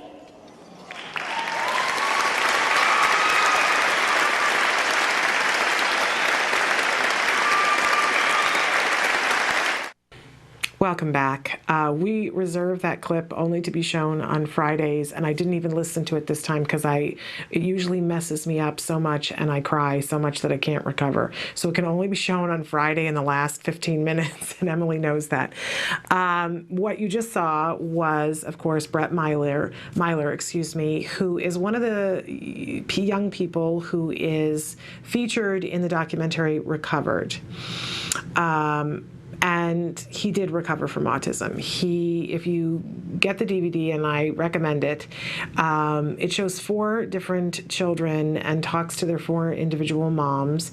And you get to see the children in early videotapes that they took when they were first starting to work with the children. And then you get to see a little bit of videotape progression of what happened along the way. And but then it catches up with the children about 10 years later. And so then they're teenagers, and it talks to them about what it is like, what having recovered from autism was like and what they're doing now. And again, they were teenagers at that point. Well, now they're all in college. And I watched the video, it was probably about a year after it came out that I got to see the film. And then I've met 3 of the 4 children now as adults. And we've had Nick Yates, he's one of the children in the movie. We've had him on the show a couple of different times, and he's such a delight. But Brett Myler, there was a 20th anniversary gala for the Center for Autism and Related Disorders a little over, a year and a half ago. And he spoke at that event. And what you can't imagine when you see that, I think he was 19 at the time, and it was a huge room in Hollywood, a huge iconic building, very intimidating architecture. Really, there were so many people who spoke there. There were famous actors and actresses who speak at events all the time, and they were intimidated by the venue. This humongous room, and the stage is very high up. The audience sits down and goes back quite a ways, and everybody was dressed in their best sparkly, red carpet event. And And truly, the Hollywood people that were there were intimidated by the podium, lucite, lovely, lovely event. And here is this wonderful young man, 19 years old, not a public speaker, a little bit on the shy side, and he got up to give this speech, and we all knew from watching his early videotapes. I didn't know him personally or his mother personally at that point. But he got up and spoke, and I'm telling you, there was not a dry eye in the house. He just did such a wonderful job. And what I was struck by from my background is how comfortable he was and how interactive he was with the audience, that he was aware of when we were with him. He was aware of when we were laughing, because a lot of times people are so nervous that afterwards they come down and they go, I don't know, how did it go? I don't know. I was so nervous. But I was really struck by how present he was. And for any 19-year-old to have been that way at that kind of event, I would have been impressed. Absolutely any 19-year-old. But to know that it was a 19-year-old that at one point had been very profoundly affected with autism, his mother was told that by the time he was 10, she was going to have him committed to an institution, and that she should just get her mind around that. That's who you saw speak there. So just love that. It's just a very, very luscious thing. And of course, his mom was somebody who worked in the insurance field. And she continued to work while he was getting therapy, and she would go in at unbelievable hours of the morning, like 2 o'clock in the morning, and work her shift so that she could be home and be there when he was getting his ABA therapy. And she tells stories about sitting there with her, sitting on the floor outside the door because she didn't have a baby monitor that she could afford, and keeping her head against the door so that she could listen in, so that she'd be able to do the techniques, and really a can-do mom. So she was in the insurance industry, and a few years ago, after she had been speaking about her son who had recovered, as insurance was beginning to change in Arizona and other states, the Center for Autism and Related Disorders took a look at this mom that they had known for years and said, hey, wait a second, we need somebody here who knows about autism and who knows about insurance, and by golly, that's you. So she now works here, and we've had her on the show from time to time. Bryce Myler, boy, you want to talk about one funny and fierce autism mom. But when you call in to CARD to find out about whether you're covered by insurance, they'll put you in touch with the contracts department, and she's the head of the contracts department. And I just like to let people know that, so that, it's one of those things about you like to know you have a friend in your corner, somebody who gets it, somebody that you're not having to explain, look, I don't have time to fill out all these papers because I need to take my child to OT, or I'm having trouble concentrating filling out the papers because I haven't had enough sleep because my child was stimming and I couldn't get any rest. I just want you to know that Bryce gets it. She's been there, done that, and came out the other side and is now ready to help us, which it's a wonderful, wonderful thing. So many things that we talked about this week here on the show, and in particular, before I go into that, I have to share a couple of more things that people wrote in about their special talent for their child. I love this. My son is aged 8 and is very good at cooking. In a few years, he will be a better cook than me. LOL. Absolutely love that. And somebody else who wrote in said that their twins can tell you about the types of clouds and the purpose for them. I think we have budding weather people. I don't know whether their twins are male, female, or a mix, but isn't that wonderful? And somebody else who wrote in and said, my son has wonderful art skills and an amazing memory for movies as well as math skills. He is part savant. And many more that we're not going to get to, but we're at the end of the week, and you know that I like to close out the show most of the times with a moment that I call parent to parent, because I know I'm here and I like to bring in experts like Dr. Jonathan Tarbox to talk to us about different things, but when it comes down to it, it's us at the end of the day with our kids, right? Even if you've worked it out and you've got wonderful therapists who are coming in and doing 2 and 3 sessions a day, they go home and it's us. We are on the front line doing everything that we can for our children. And I want you to know that you are doing a good job. I know you've heard me even when Dr. Tarbox was here and he was saying, you know, you're a great mom. And I was like, oh, no, I reject that. There's so much more that I need to be doing that I want to be doing. So I get it. I'm guilty of the same thing. But every once in a while, we got to take a step back and go, you know what? I'm doing a good job. You're doing a good job. We're all doing the very best we can with the hand that we were dealt. It's a different deck of cards. And so, yep, if you're friends with me on Facebook, and if you're not, be friends with me on Facebook. You'll notice that on Tuesday night, I posted, we finally got around to decorating the Easter eggs.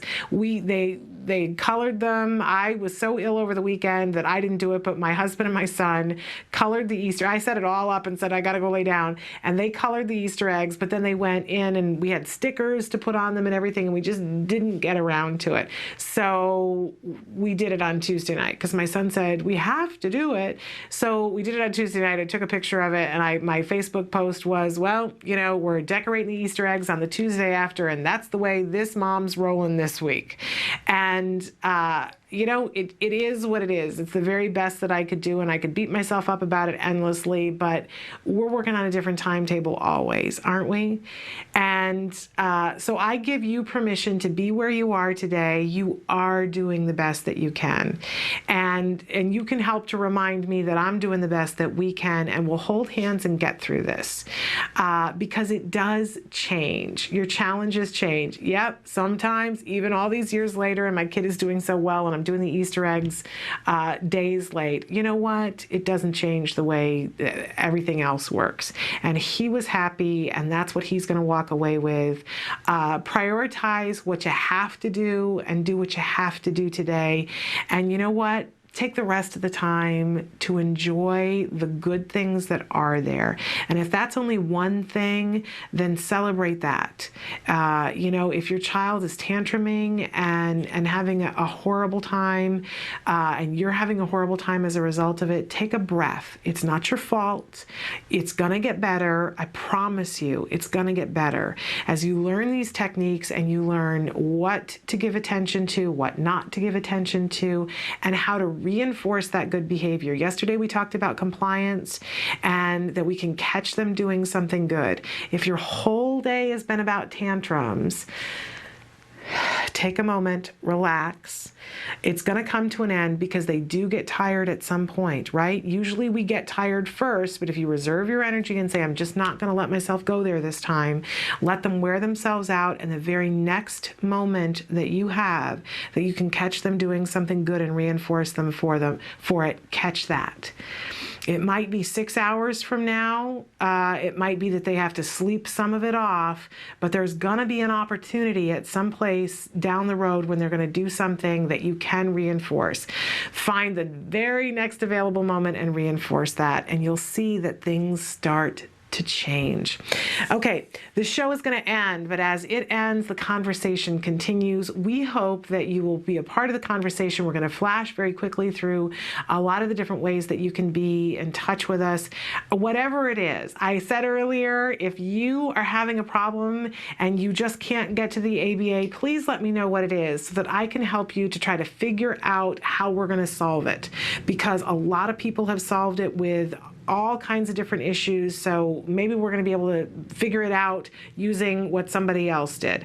But don't hesitate to ask, and at the same time, go to that autismresearchgroup.org and fill out their survey and tell them what's happening for you and what you want to see happen. This is a way that we can have our voices be heard. I want for all of our teachers and all of the people working with our children at school to have the proper training. And if that's how you feel, put that down in the survey. But if you feel something else, put something else in, because they're going to be doing multiple studies. I want to remind you that be a part of your local support group. We mentioned FEAT today, FEAT. You can find them on the internet, and they have different offices in different places. Lean into those of us who have been here for a while, because we know how difficult it is for you. We were there. We're not saying it's the same thing because it constantly changes, right? We're on sifting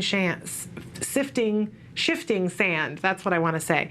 But we remember how frustrating it is, and we can remind you that you are going to survive this. You are going to survive this. Okay, so lots that we talked about this week. I hope you're taking away a good message and that you'll tune in with us on Monday at 9 a.m. We'll be back with more live shows covering more topics having to do with autism. Until then, please give your kiddos a hug from me. Bye-bye for now.